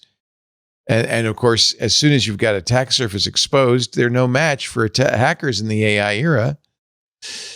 It's time for a modern approach. That's why you're going to want to take a look at Zscaler's comprehensive zero trust architecture and AI that ensures safe public AI productivity, protects the integrity of private AI, and stops AI-powered attacks. It does all three. Thrive in the AI era with Zscaler Zero Trust plus AI to stay ahead of the competition and remain resilient, even as threats and risks evolve. Learn more at zscaler.com/security. That's zscaler.com/security. And we thank them so much for their support of Security Now. Steve, back to you. Okay. So, First, we're going to talk about what happened and then about the problem. This is another illustration of just how vulnerable the open source software system is to, sadly, malicious abuse. The announcement of what one developer discovered was posted on Substack with the title, "We just found malicious code in the popular error-ex npm package." The developer wrote, "Before you read any further, go to the website for the npm package error-ex. Look at the number of weekly downloads. You will likely see a number north of 47 million." Okay, 47 million downloads per week. It's right now 49 million. Yep. And if you put your cursor on that little bump, you'll see that I think it's 67 or something. If it's live, it was live on mine. What little bump? What are you talking about? In the chart, when I did it, that chart was alive. I see what you're saying. Yeah. There it is. Oh, at one point it was 60, 64, 62 million, 64, 7. 64, wow. 7. Yep. So it goes up and down. So that's per week, right? Okay. So this guy wrote, "This isn't a headline grabbing framework like React or Express. It's a tiny one-line utility package buried deep within the dependency trees of tens of thousands of projects across the globe." He said, "We know that because the builds of those projects caused this tiny one-liner package to be downloaded more than 47 million times per week. This is the kind of package you inherit without ever knowing it exists." Yeah, you don't explicitly call it. NPM does. Exactly. It's down some dependency tree when you're rebuilding the thing that that uses it. Wow. They said for a short period, it was compromised, turning its massive reach into a ticking time bomb for a significant part of the Java ecosystem. A single line of malicious code in a package this ubiquitous has a blast radius that is difficult to comprehend. It has the potential to compromise CI/CD pipelines, production servers, and the laptops of developers at countless companies, from small startups to Fortune 500s. For us, this global threat did not announce itself with a bang. It started with a whisper, a cryptic build failure in our pipeline. The error was reference error, fetch is not defined. Our investigation into the build failure took a dark turn when we traced it back to this tiny, trusted dependency. Our package-lock.json clearly specified we were using the stable version 1.3.2. However, by running npm ls error-ex in our build environment, which is going to pull the most recent one, we found that version 1.3.3 was being installed. This version had been published just a day earlier. Curiosity turned to alarm when we inspected the code of version 1.3.3, the malicious one, while version 1.3.2 was a single clean line of code. The new version contained this JavaScript, and they highlighted in their posting. I've reproduced it here in the show notes. It's just garbly-gook. I mean, it's just junk. It's obfuscated, they said this is, right? Yes. They said this is heavily obfuscated code designed to be unreadable. But buried, and I have a lot more to say about that in a minute, but buried within the mess was a function name that made our blood run cold. Check Ethereum W. The attacker had injected malware into the package, very likely designed to detect and steal cryptocurrency from the environment it was running in. The fetch call that was breaking our build was probably the malware attempting to send stolen data to the attacker's server. Our build failed simply because our node.js version was old enough not to have a global fetch function. In a different environment, the attack could have gone completely unnoticed. Okay, now the posting continues to talk about this further, but everybody gets the idea. I went over to NPM to check out the ErrorX package. And in the first place, as I said, as we saw, sure enough, 1 week in June, the ErrorX package was downloaded more than 64 million times. Currently, it's at 47,177,455 times per week. The ErrorX package was first released 10 years ago. Okay, so it's 10 years old. It went through a series of post-release updates and quickly stabilized, now having a historical grand total of 16 releases. Its second to last release was 9 years ago, and its current release, 1.3.2, which is what everyone is using, is 7 years old. So it has not changed a legitimate byte in the past 7 years.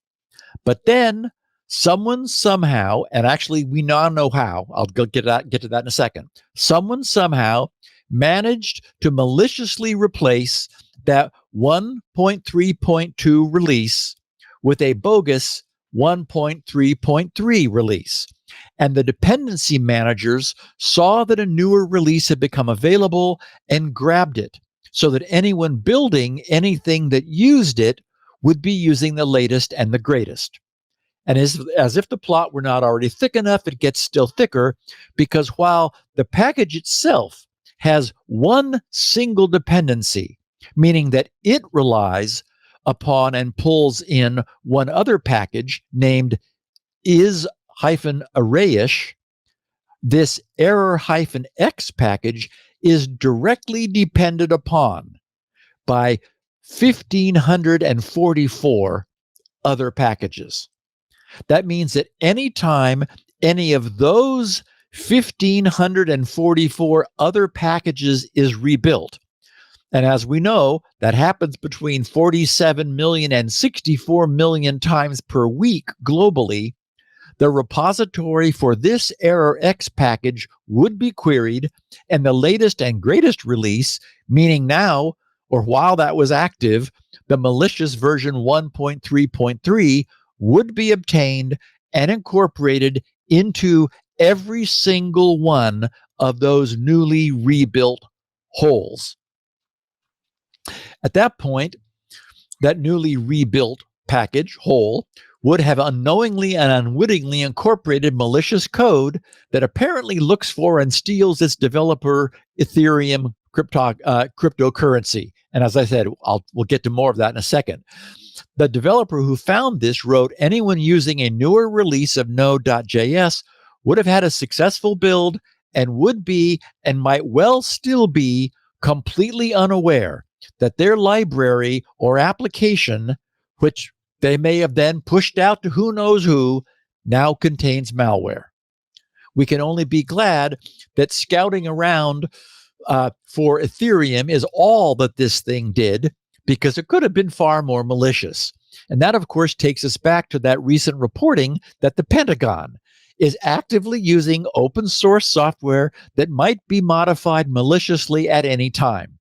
We don't know how many of those 1,544 packages may have been rebuilt during the window of opportunity while this malicious 1.3.3 was live. The repository was immediately rolled back to 1.3.2 as soon as this problem was found. But with 47 million downloads of this per week, that would have been an average of 6.7 million downloads per day. So that many individual instances of that malware could be in use right now. Our takeaway here is that a very nice open software package sharing system, originally created by and for computer hobbyists, has gradually been adopted for serious use all the way up to the Pentagon and everywhere in between. And at no point has anyone really stopped to say, now hold on a second, is this safe? No one wants it not to be safe, because the entire system works so well and is so darn useful, right up until the point where it takes a critical missile guidance system offline because a Pentagon subcontractor was building their software the way everyone else is these days. So a note of thanks to our listener, Kevin White, whose email about this arrived while I was assembling the show notes yesterday. But wait, there's more. Or as Jobs might have said, one more thing. A few hours later, I received another note from another listener of ours, Sasha Lopez in South Wales, UK. That feedback contained a link to the larger story. Not one, but 18, Leo, extremely popular packages were compromised using this same malware from the same attacker. Listen to the packages and their weekly download counts. Backslash is 0.26 million downloads per week. Chalk template, 3.9 million downloads per week. Supports hyperlinks, 19.2 million downloads per link. Has ANSI, 12.1 million downloads per week. Simple Swizzle, 26 plus million. Well, I'm not going to use Simple Swizzle anymore. Gosh darn 27 million downloads. Error X, there's our 47 million downloads. Color Name, 191 million downloads per week. Is Arayish, 73.8. Slice ANSI, 59.8. Color Convert, 193 million downloads per week. Wrap ANSI, 197, almost 98.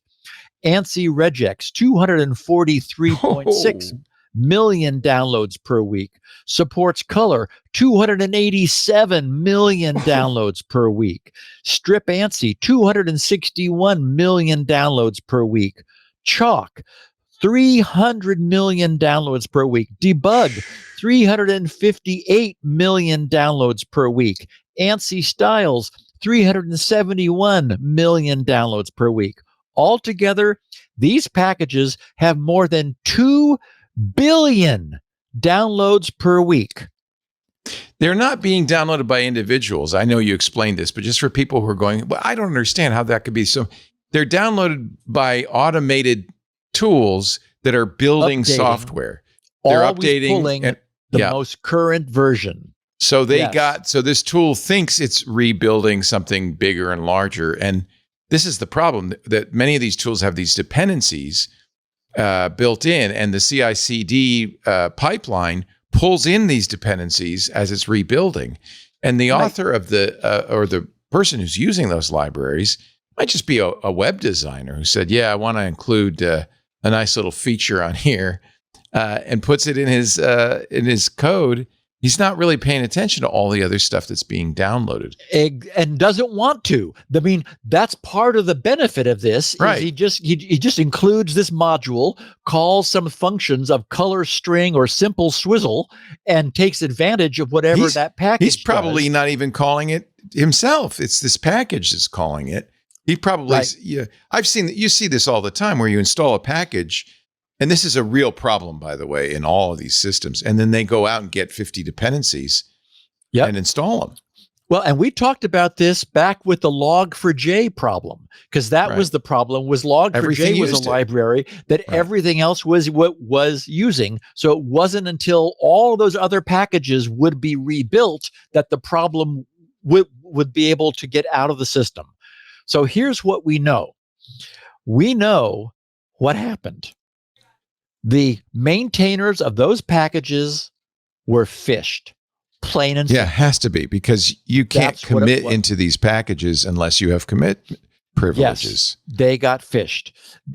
Okay, so the malware, which so now we know what this is.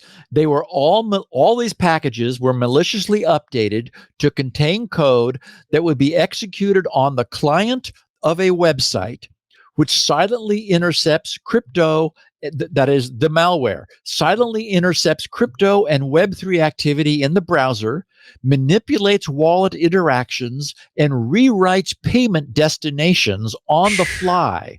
so that funds and approvals are redirected to attacker-controlled accounts without any obvious signs to the user. So this is a massive attack on cryptocurrency wallets, anything web hosted.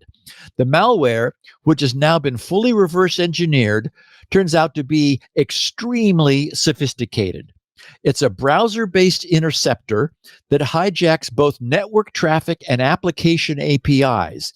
It injects itself into functions like fetch, XML HTTP request, which is how browsers do remote queries, and common wallet interfaces, then silently rewrites values in requests and responses. That means any sensitive identifiers, such as payment destinations or approval targets, can be swapped out for attacker-controlled values before the user even sees or signs them.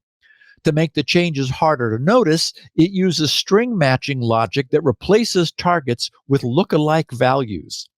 It's extra dangerous because it operates at multiple layers, altering content shown on websites, tampering with API calls, and manipulating what users' apps believe they are signing. Even if the interface looks correct, the underlying transaction can be redirected in the background. One of the maintainers who was compromised explained that he had been phished. He wrote, he wrote about this and sent a screenshot from the email, which I have in the show notes. It says, "Hi, QIX. As part of our ongoing commitment," this appeared to come from NPM themselves, legitimately. "As part of our ongoing commitment to account security, we're requesting that all users update their two-factor authentication credentials. Our records indicate that it has been over 12 months since your last two-factor authentication update. To maintain the security and integrity of your account, we kindly ask that you complete this update at your earliest convenience. Please note that accounts with outdated 2FA credentials will be temporarily locked starting September 10th. Okay, today is the 9th. This all happened yesterday on the 8th to prevent unauthorized access." And then there's a link, update 2FA now. It said, "If you have any questions or require assistance, our support team is available to help. You may contact us through this link." So note that one of the giveaways of the phishing email is the cutoff date, just 2 days from the notice date. Urgency, creating a sense of urgency is one of the ways to get recipients to forget their own safety protocols. And get this, the domain from which the email had been sent, which appeared to be NPM themselves, it was npm.js.com. Gee, that sounds right. Had just been registered 3 days before on September 5th. So here's another example of an instance where checking the registration duration of anything we're replying to or relying upon is such a simple thing to do and really represents powerful protection. We keep seeing that attacking domains are very fresh. They've just been registered. I look forward to the day when our browsers and our email clients start putting a big red flag in front of us saying, "Whoa, just so you know, this domain is 3 days old. Does that make sense to you?"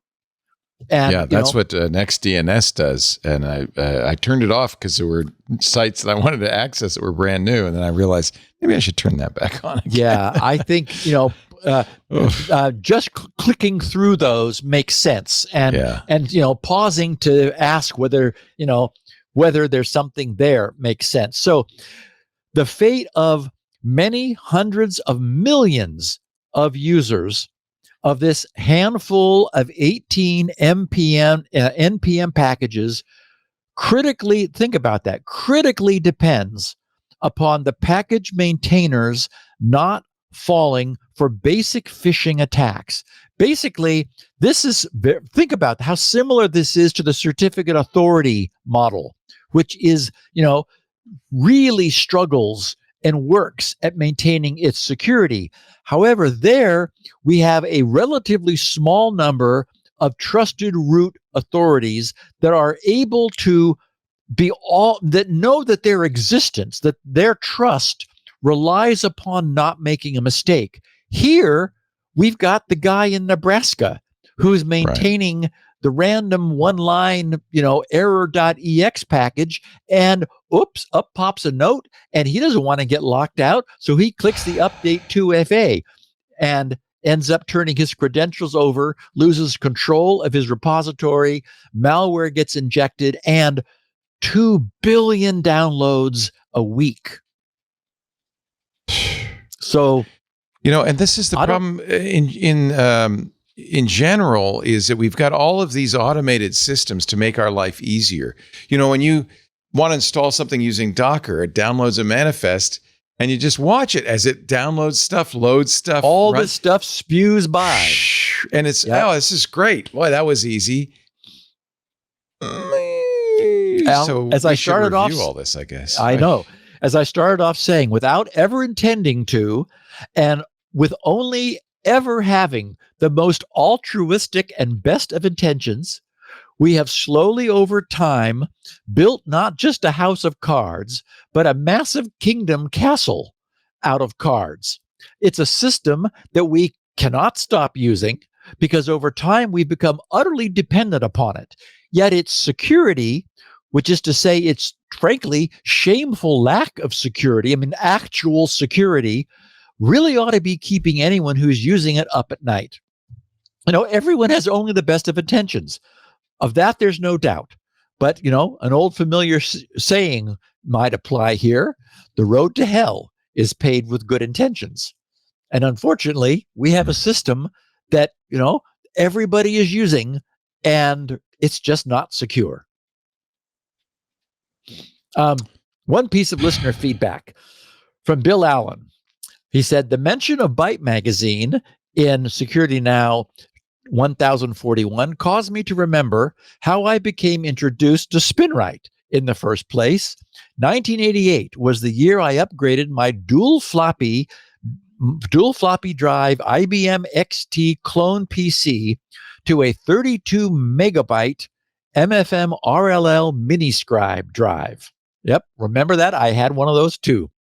He said, I was desperate to maintain it, optimize it, and otherwise keep it alive. I was also already a subscriber to BYTE Magazine. I now remember reading that review article about SpinRite and right away contacted GRC to get a copy.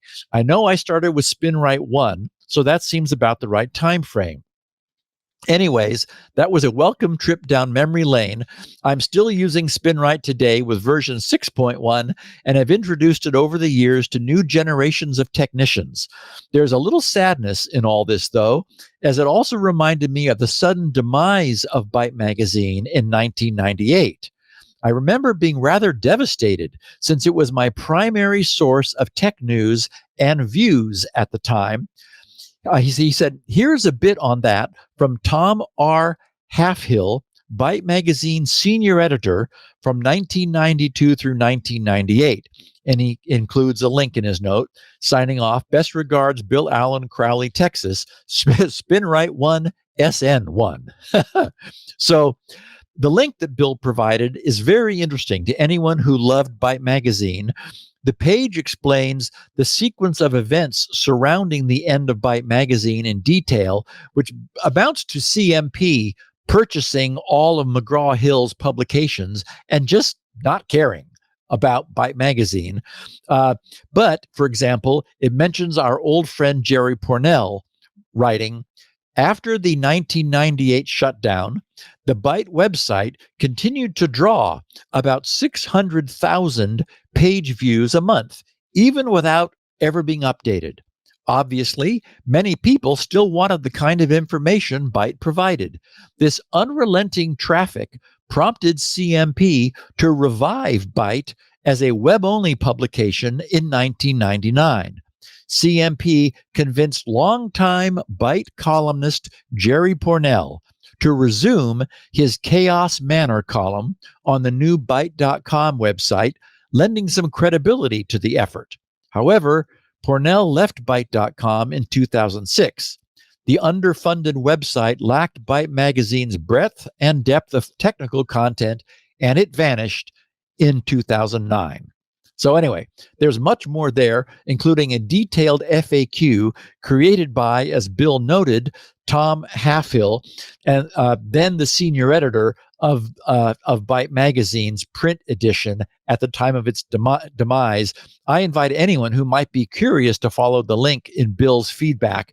And thank you, Bill. Although BYTE Magazine might not still be around and able to help, I'm delighted that SpinRite still is, and I have some big plans for its future. Yeah, and if you keep scrolling, Leo, there's an FAQ there, like what happened about the layoffs. Apparently, everybody got fired 2 days before it was shut down with like no notice.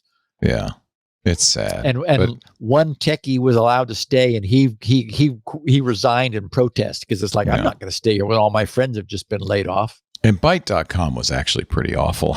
I remember. I think that's the case. I imagine that Jerry just did it because he had the habit, and they probably paid him something for a while. Yeah, exactly. Yeah. I think they suckered him a little bit. Yeah.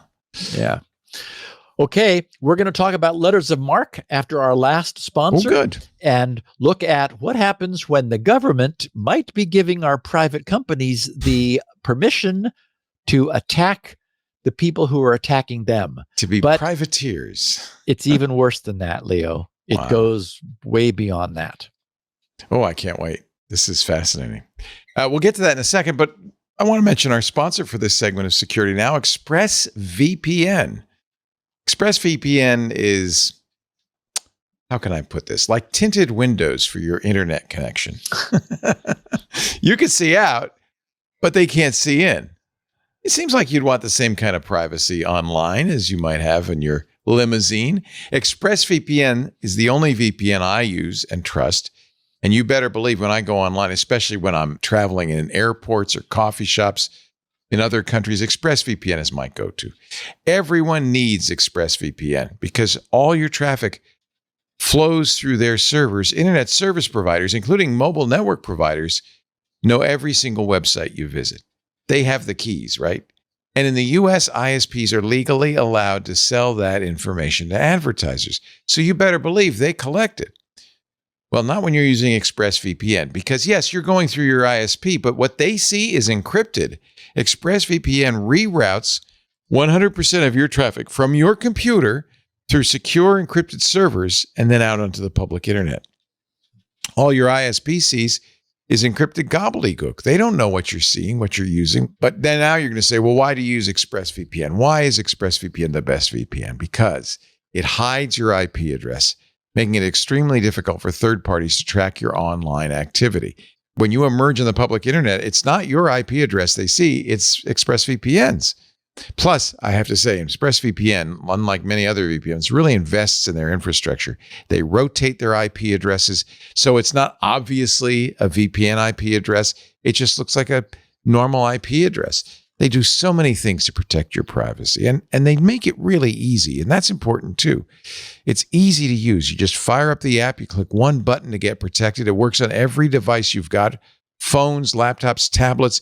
They even sell routers with ExpressVPN built in. You can put it on many routers, so you can stay private on the go. You can even stay private at home. And it's rated #1 by the top tech reviewers like CNET and The Verge. Protect your online privacy today. Visit expressvpn.com/security now. That's expressvpn.com/security now to find out how you can get up to 4 extra months free. expressvpn.com/security now. We thank him so much for supporting Steve and the work he's doing on Security Now.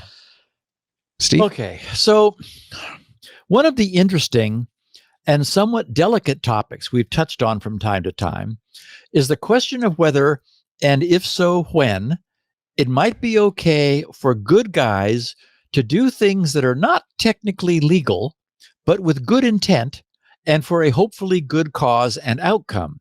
In other words, making the world a better place, even if the means to do so would mean breaking a few rules along the way. An early instance of this was way back in the internet worms era with the likes of Code Red and Nimda. In those cases, compromised servers were actively scanning for other servers that had not yet been compromised. And the source IPs of those scans were not being and could not be spoofed. As a consequence, security firms who were running honeypots were collecting a comprehensive list of worm-compromised servers, since compromised servers were reaching out at random to see whether or not an as-yet compromised server might reside at some given IP address. So the question then became, would it be okay for the good guys to use the same now well-known flaw in Microsoft's IIS server, which was enabling the worms in the first place, to reach out and proactively and remotely disinfect that machine? A bad worm had infected it. Why couldn't someone who knew where an infected machine was located by its IP address on the internet reverse that and disinfect it? I was participating on the conference call with Washington when that idea was floated to the proper person at the Department of Justice at the time. She made it quite clear that doing so would be against the law, plain and simple. And in listening to her carefully, it was clearly not a wink wink. She was not saying no, but hoping that we would go ahead and do it anyway. This was not one of those, let's not ask for permission, we'll ask for forgiveness instances. And since then, there have been many other instances where it is so tempting to allow good guys to remotely fix problems that they almost certainly could. How many consumer routers have been found to be vulnerable?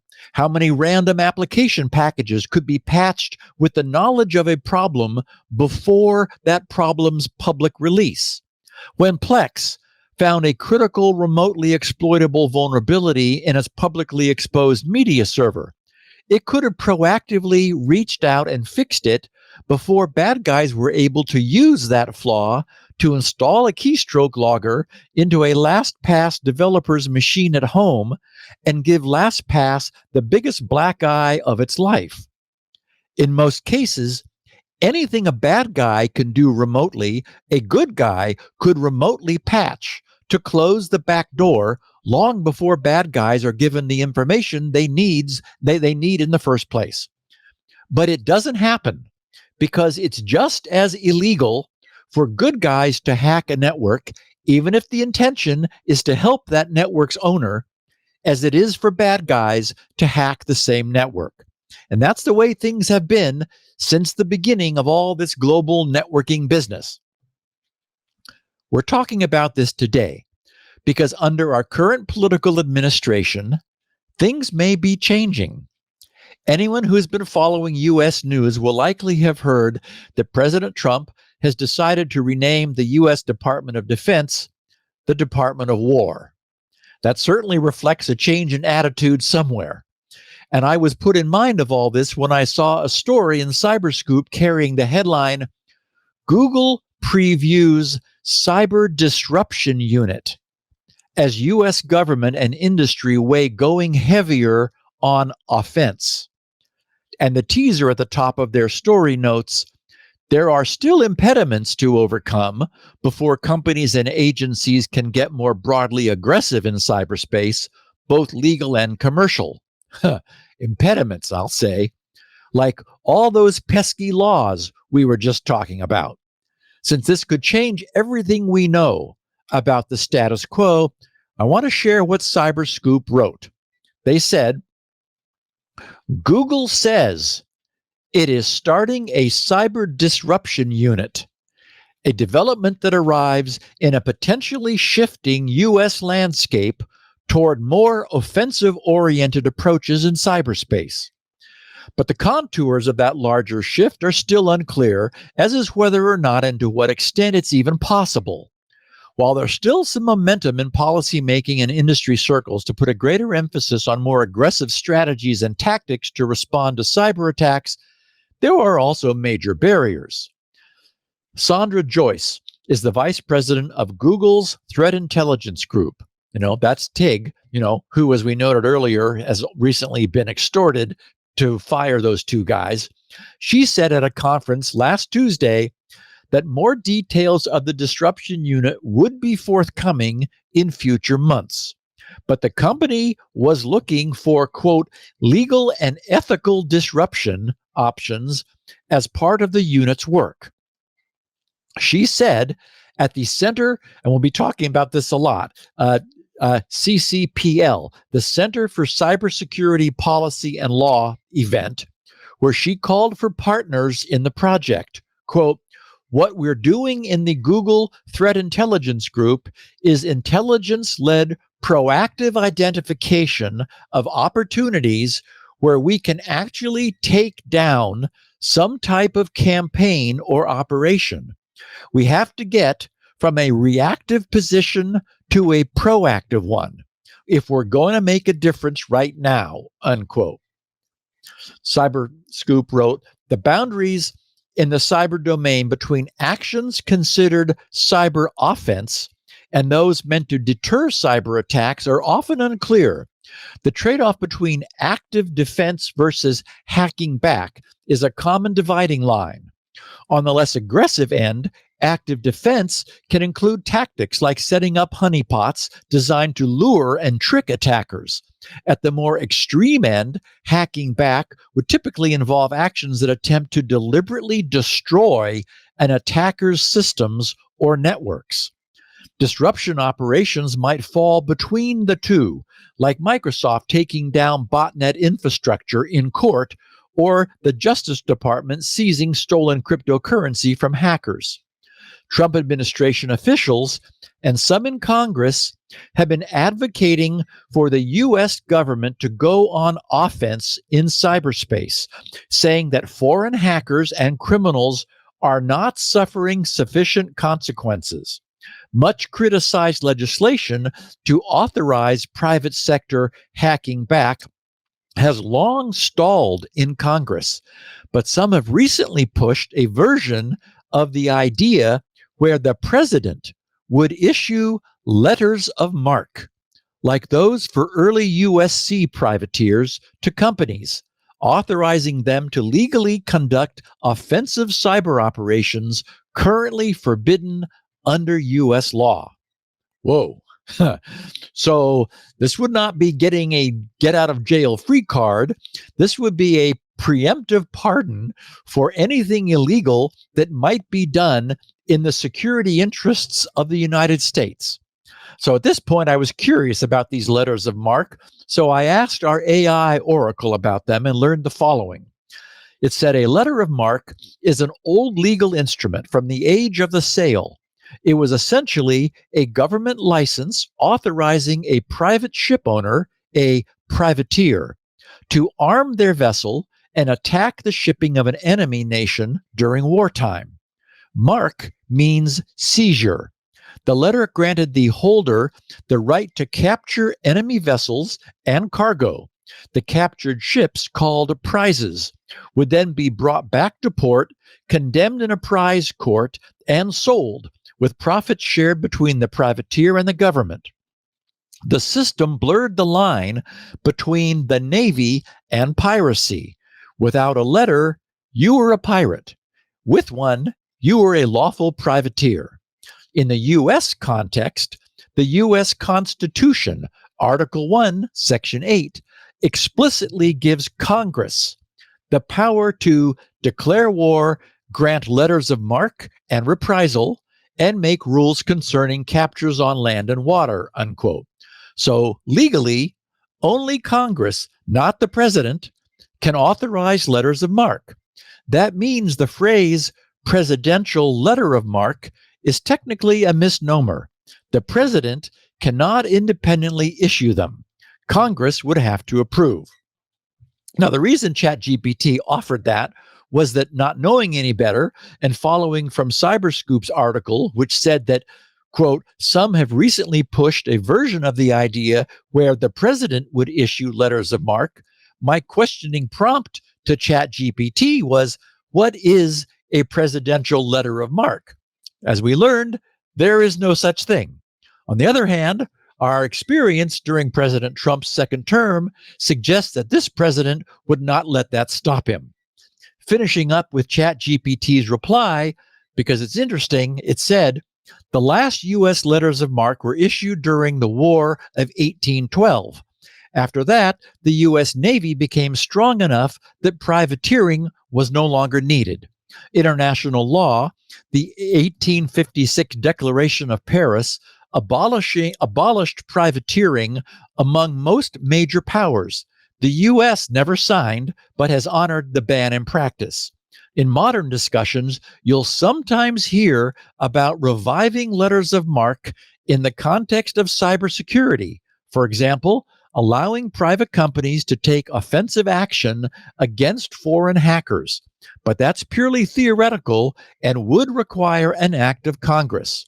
So to answer directly, a presidential letter of marque would be a government license to privately wage war on behalf of the United States, but under U.S. law, the president alone has no authority to issue one. It would require congressional authorization. Except, of course, that our current president has shown himself to be quite willing to retest many of the nation's long-standing protocols and assumptions. Our Supreme Court, as a consequence, has been unusually busy. Returning to CyberScoop's reporting, they wrote, experts say that the private sector has some catching up to do if there's to be a worthy field of firms able to focus on offense. John Keefe, a former National Security Council official from 2022 to 24 and National Security Agency, NSA official before that, said there had been government talks about a narrow letters of marque approach with the private sector companies that he said, quote, with the private sector companies that we thought had the capabilities. The concept was centered on ransomware, Russia, and rules of the road for those companies to operate. Speaking like others in this story at Tuesday's conference, Keefe said, quote, it wasn't going to be the Wild West, unquote. John McCaffrey, Chief Information Security Officer at defense tech company Anduril Industries, said that the companies with an emphasis on offense largely have only one customer, and that's governments. He said, quote, it's a really tough business to be in. If you develop an exploit, you get to sell to one person legally, and then it gets burned, and you're back again. And that actually is what we talked about recently about the whole government market for 0 days. So CyberScoop said, by their nature, offensive cyber operations in the federal government are very time and manpower intensive, said Brandon Wales, a former top official at the Cybersecurity and Infrastructure Security Agency, CISA, and now vice president of cybersecurity at SentinelOne. Private sector companies could make their mark by innovating ways to speed up and expand the number of those operations, he said. Overall, among the options companies that could do more offensive work, Andrew McClure, managing director at Forge Point Capital, said, the industry doesn't exist yet, but I think it's coming. Brandon Wales, now at SentinelOne, said that Congress would have to clarify what companies are able to do legally as well. But that's just the industry side. There's plenty more to weigh when stepping up offense. Megan Stiffel, Chief Strategy Officer for the Institute for Security and Technology, said, however we start, we need to make sure that we're having the ability to measure impact. Is this working, and how do we know? If there was a consensus at the conference, it's that the United States, be it the government or the private sector, needs to be doing more to deter adversaries in cyberspace by going after them more in cyberspace. One knock on the idea has been that the United States can least afford to get into a cyber shooting match, since it's more reliant on tech than other nations, and an escalation would hurt the U.S. the most by presenting more vulnerable targets for enemies. But Dmitry Alpertovich, chairman of the Silverado Policy Accelerator, said that that idea was wrong for a couple of reasons. Among them, that other nations have become just as reliant on tech too. And, quote, the very idea that in this current bleak state of affairs, engaging in cyber offense is escalatory, I propose to you, is laughable, he said. After all, what are our adversaries going to escalate to in response? Ransom more of our hospitals, penetrate more of our water and electric utilities, steal even more of our intellectual property and financial assets?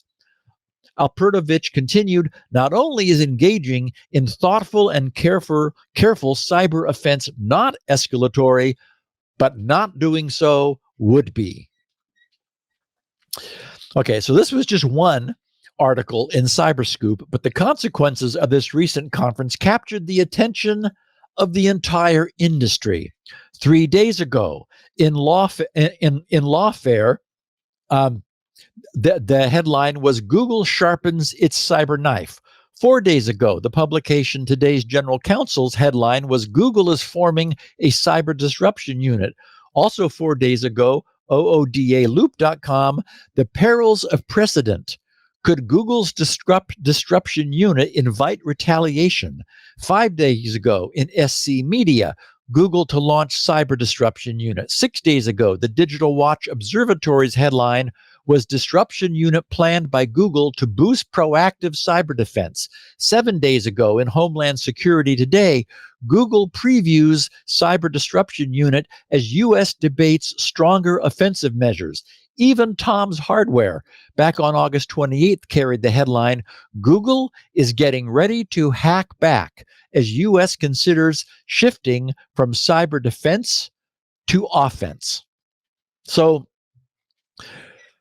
from the perspective of someone keeping up on cybersecurity news here in the U.S., it does feel very much as if we are under continual assault from what we're told are aggressive and hostile state-sponsored hackers operating out of Russia, China, and North Korea. We know that hospitals and schools are being hacked, having their networks taken down, and their services, whether it be healthcare or education, impacted and interrupted. And we know that our U.S. corporations now live under the constant threat that some well-meaning but momentarily inattentive employee may click on a link they receive in email, which results in a network compromise, the exfiltration of the corporation's data, exposure to extortion demands, and public humiliation, followed by shareholder lawsuits. So, no way do I, or I'm sure anyone, think that public or private entities in the U.S. should indiscriminately attack Chinese, Russian, or North Korean institutions or enterprises. That's not us.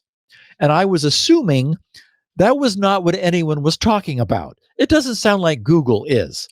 But there is an area of this that makes me feel somewhat queasy, which is the use of the term retaliation. That term is being bandied about in Washington policy circles. It's one thing for Google to disrupt an adversarial attacker's illegal operation, which is in the process of attacking us. I'd be inclined to call that very proactive defense.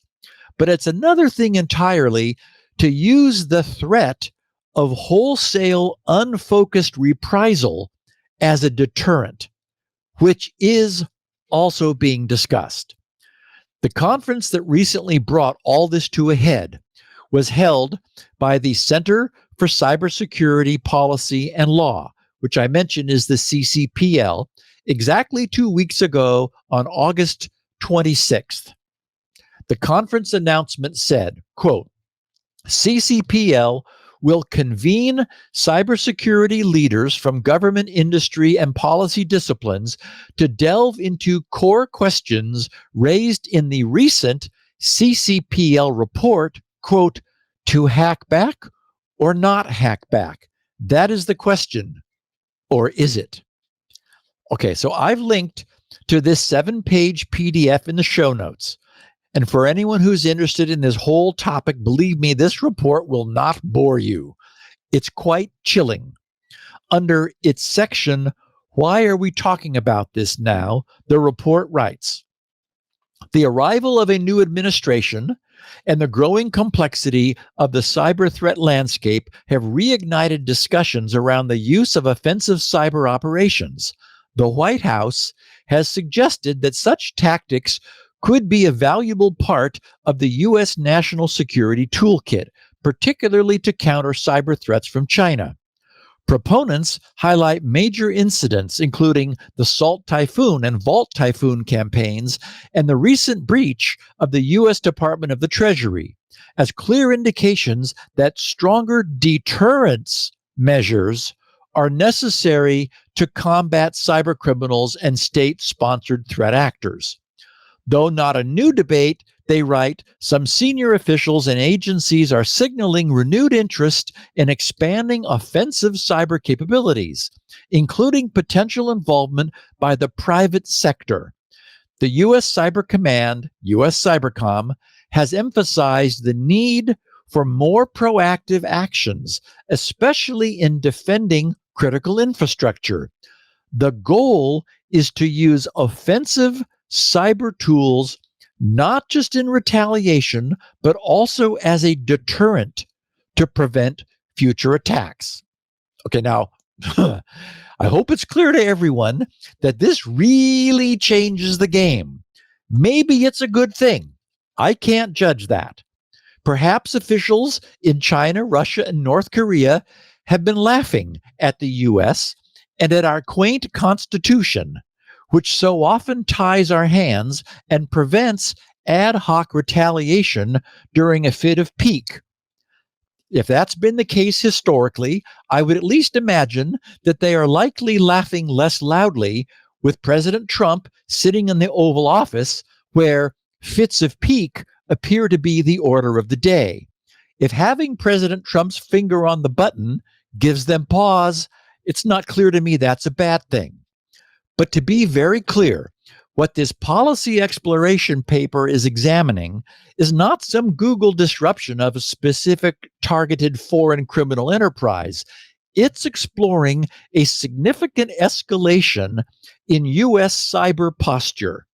The "Why are we talking about this now?" section of the paper continues, saying, Pentagon Acting Chief Information Officer Katie Arrington stated her role includes removing policy barriers that limit the Department of Defense, now known as the Department of War, ability to counter adversaries, stressing the need for enhanced offensive capabilities.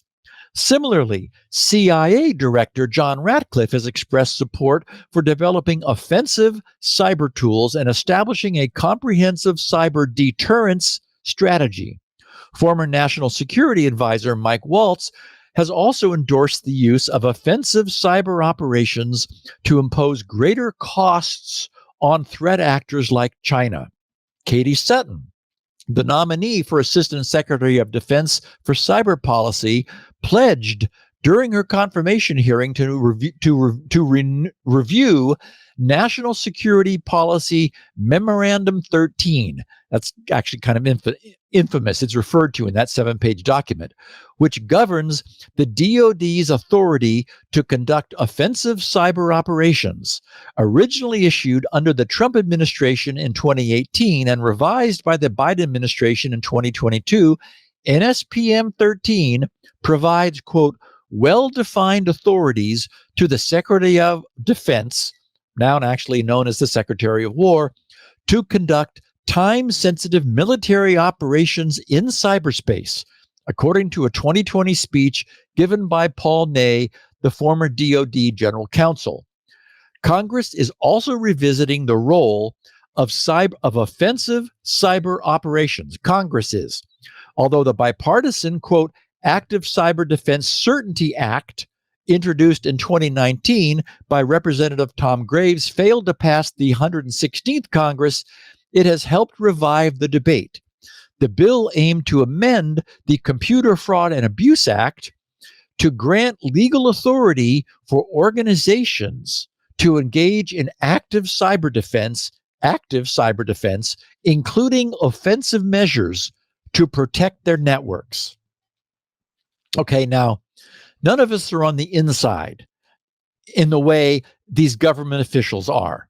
So it's not possible to fairly armchair quarterback what they want to do, to judge how much more freedom they need and what they would do with what they were given.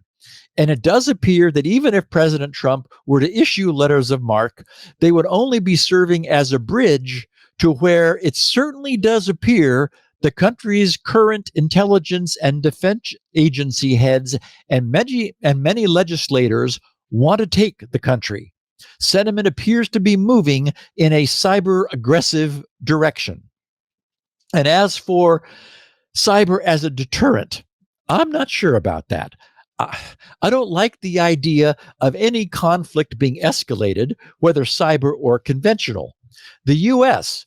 has a massive conventional military that we've been relatively restrained in deploying. And it's likely that the knowledge of its potentially overwhelming strength has served as an effective deterrent to those who have ambitions to exercise more of their own lesser power. The problem is, military parades appear to attempt to demonstrate impressive military hardware, which is visible and can be counted, as can stockpiles of weapons and warheads. It's not clear to me that cyber is at all the same. Can having an impressive cyber capability form a deterrent? I don't see how. Having warheads whose permanent destructive potential is well understood, along with a fail-safe system for their deployment, can serve as a powerful deterrent because they do not need to be used to be appreciated. By comparison, the only way to appreciate a nation's cyber offensive capability is for it to be used against an adversary. That's not the definition of a deterrent. In that sense, cyber capabilities, unfortunately, are more like biological weapons, which the various superpowers all assume each other have, but no one dares to use. They're not something that can be paraded in the streets or counted in silos. They are simply feared while their existence is adamantly denied.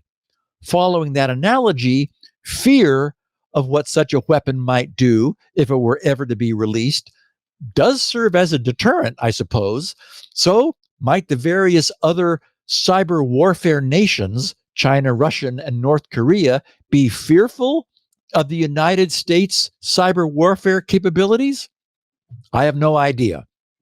As I said at the top, this entire area of offensive cyber war is largely classified, unknown, uncomfortable, and unexplored territory whose exploration produces more questions than answers. It is also, as they say, and as I said, far above my pay grade. I am much more comfortable exploring browser cookies, certificate revocations, and the mechanics of other tangible technologies.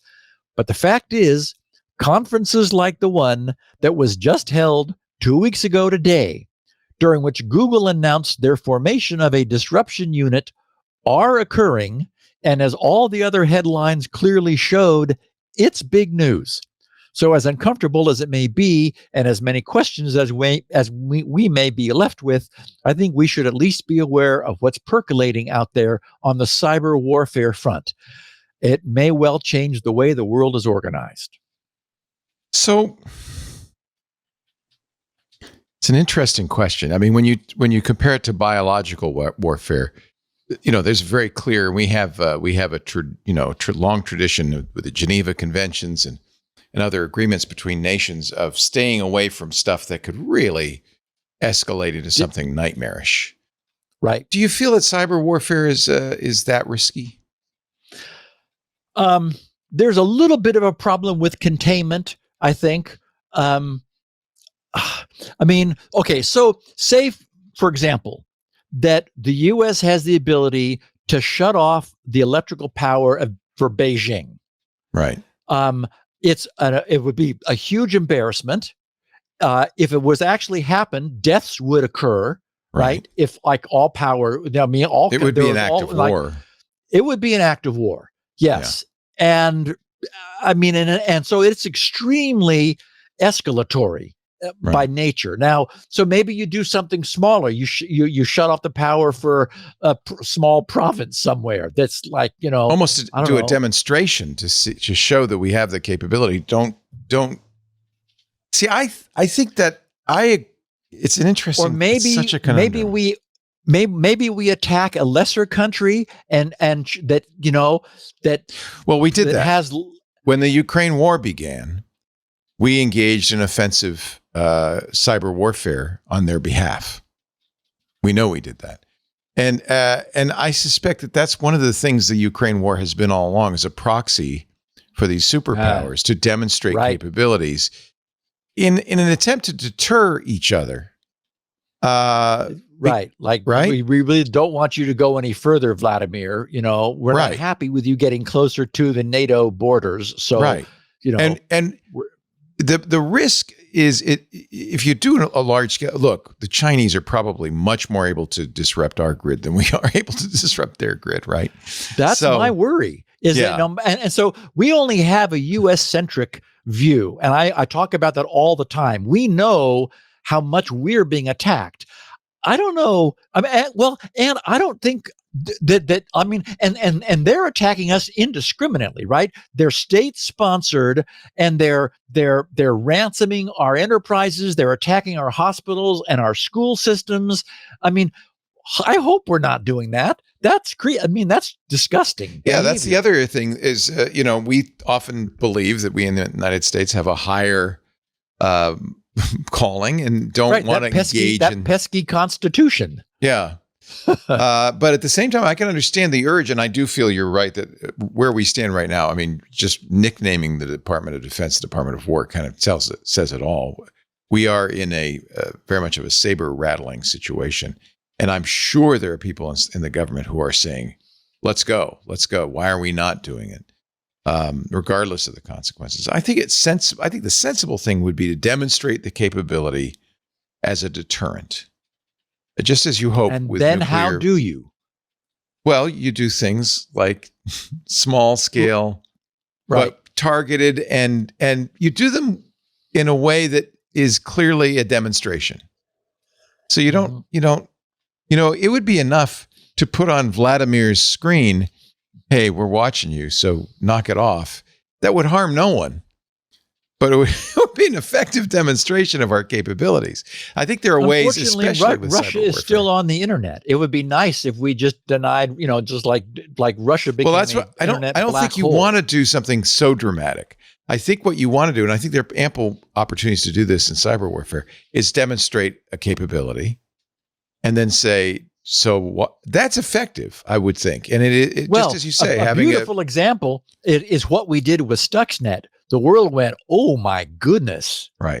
Well, Israel has very clearly shown that it has a broad range of offensive capabilities. Pagers exploding and being targeted by your bodyguards. But even Israel is reluctant to cell phone to kind of engage in wholesale to show all their warfare. Cards. Yeah. Right. Because it's dangerous. It escalates. It gets out of control. And we are this is the real point, is we are as vulnerable as anybody, maybe more so. So it would eventually come back to us. This paper you referred to, which is very interesting, has a number of risks, including collateral damage, and risk of retaliation. And I think those are very serious concerns. I hope that the people who are in charge of this pay attention to this. I think the worst thing to do would be to give private companies this capability. We should, just as we don't give private companies nuclear weapons and tanks, this is something the government should be responsible for and should develop this capability and not give letters of marque. If effort were put into securing what we have, the way we talk about being Should able to be. do all the Right. time. I mean, all we have to do is, fix the security of our border devices. Well, we have like, issues fix all with the- our grid because the way we've set up the grid, there is no national grid. Yep. And so it's privately held by a vast number of smaller companies with differing priorities. I think that this is Yeah, and we've also talked about how there is load sharing across grid across sure. subgrid boundaries, and if you take out a chunk of it, there is a cascading effect. We've seen it happen. Yes. We've seen it happen. So I think we are vulnerable. And I think we should be you're right. That's the NSA's mission. It's a twofold mission. One is to protect us, and it is the other to develop offensive weapons, which they are doing. I mean, we know they do it from the Snowden revelations. We know they do it. And I hope they're doing their job, but I hope we don't engage in outright cyber warfare, because that would not end well for anybody. Well, as you know, I have been approached and said no. Yeah. You're like Goodwill Hunting. You say no.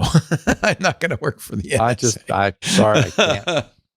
It's a really interesting subject. And I do hope sanity and cooler heads prevail, because the risks are high, just as they are to using nuclear or biological weapons. It's a dangerous, dangerous game. Yeah, I worry that there's a sense of nothing explodes in the same way that a Right. bomb does. It seems like, oh, well, my aunt got hacked and she's fine. It's like, oh, okay, careful. I suspect that the next 5 years, and we'll be here to report it, there will be an incident and created by a nation state that will be dramatic and very provocative and perhaps cause great loss of life. That will be considered an act of war, just as 9/11 was. And I fear the result of that. I think we're going to see that in the next few years. We'll be here to talk about it. During the podcast lifetime. Yeah, during the podcast lifetime. I really do. The only way to win is not to play the game. Yes. Steve Gibson, always fascinating. I really appreciate the time you spend putting this together. Every week, Steve works really hard. I don't know if you all know that, to put together an amazing couple of hours. And I'm glad you listen. Now, here's the deal. I do know from the feedback, Leo. I know from the feedback that how much this it's important. matters This is to our important listeners. work. So I get that. I thank everybody. It's important work. I think the whole reason TWIT exists from day one was you and I and the rest of the TWIT team felt this was important work. Yeah. And we care very much about it. So that's why I encourage people to support your work. Go to grc.com, pick up a copy of SpinRite, the world's best mass storage maintenance, performance enhancing, and recovery utility. It even works on Kindles, boys and girls. grc.com. While you're there, that's Steve's bread and butter. But while you're there, there's a lot of free stuff. You could check out SpinRite, Shields Up. He's very, not just SpinRite, Shields Up. He's very generous. I'm looking forward to the DNS benchmark. There's a current version out now. He's working on a new one. You can also get, if you want to make comments, there's a couple of things. He's got a great forum, grc.com is it /forum? I can't remember. You can find it. Forum.grc. Forums.grc.com. Okay, plural forums. Yeah, very active and really good people there. Really good. Yeah, I know that. You can also send him emails if you validate your address by going to grc.com/email. At that point, you can also sign up for his newsletters. They're unchecked by default, but if you check them, I would recommend it. You can get the weekly show notes, which I got yesterday, so the day before usually of the show notes, including the picture of the week. You have time to comment on it. There also is a second mailing list, which he's only used once, very infrequently, but I suspect we'll be getting an email soon for the DNS Benchmark Pro. Anyway, sign up. You're going to want that email. You can also get the show from us. Oh, I didn't mention, Steve's got 2, 3, maybe 4, if you count them all, unique versions of the show. He has a 16 kilobit audio version, which really, unless you have no bandwidth, you shouldn't get. But if you really are bandwidth impaired, get it. He also has a 64 kilobit. That sounds fine. That's fine. He also has the show notes. As I said, he works very hard. They are very complete. It's like a novel every week. And he also has transcripts written by Elaine Ferris. So you can read along as you listen, or you can use the transcripts to search. I think everybody who listens to the show should have a complete collection. You should have 1,042 episodes. You should have all the transcripts. You should have all the show notes. You should bind them and put them on your bookshelf. You never know when you're going to need them. And when you're in retirement, as I am soon to be, I hope, you could just put it on loop and you'll never run out of security now for the rest of your life. We have copies of the show. We have two unique versions. We have 128 kilobit audio. Don't ask. It's a long story. We also have video, which is worth it just to see Steve's beautiful mustache. So that's at twit.tv/SN.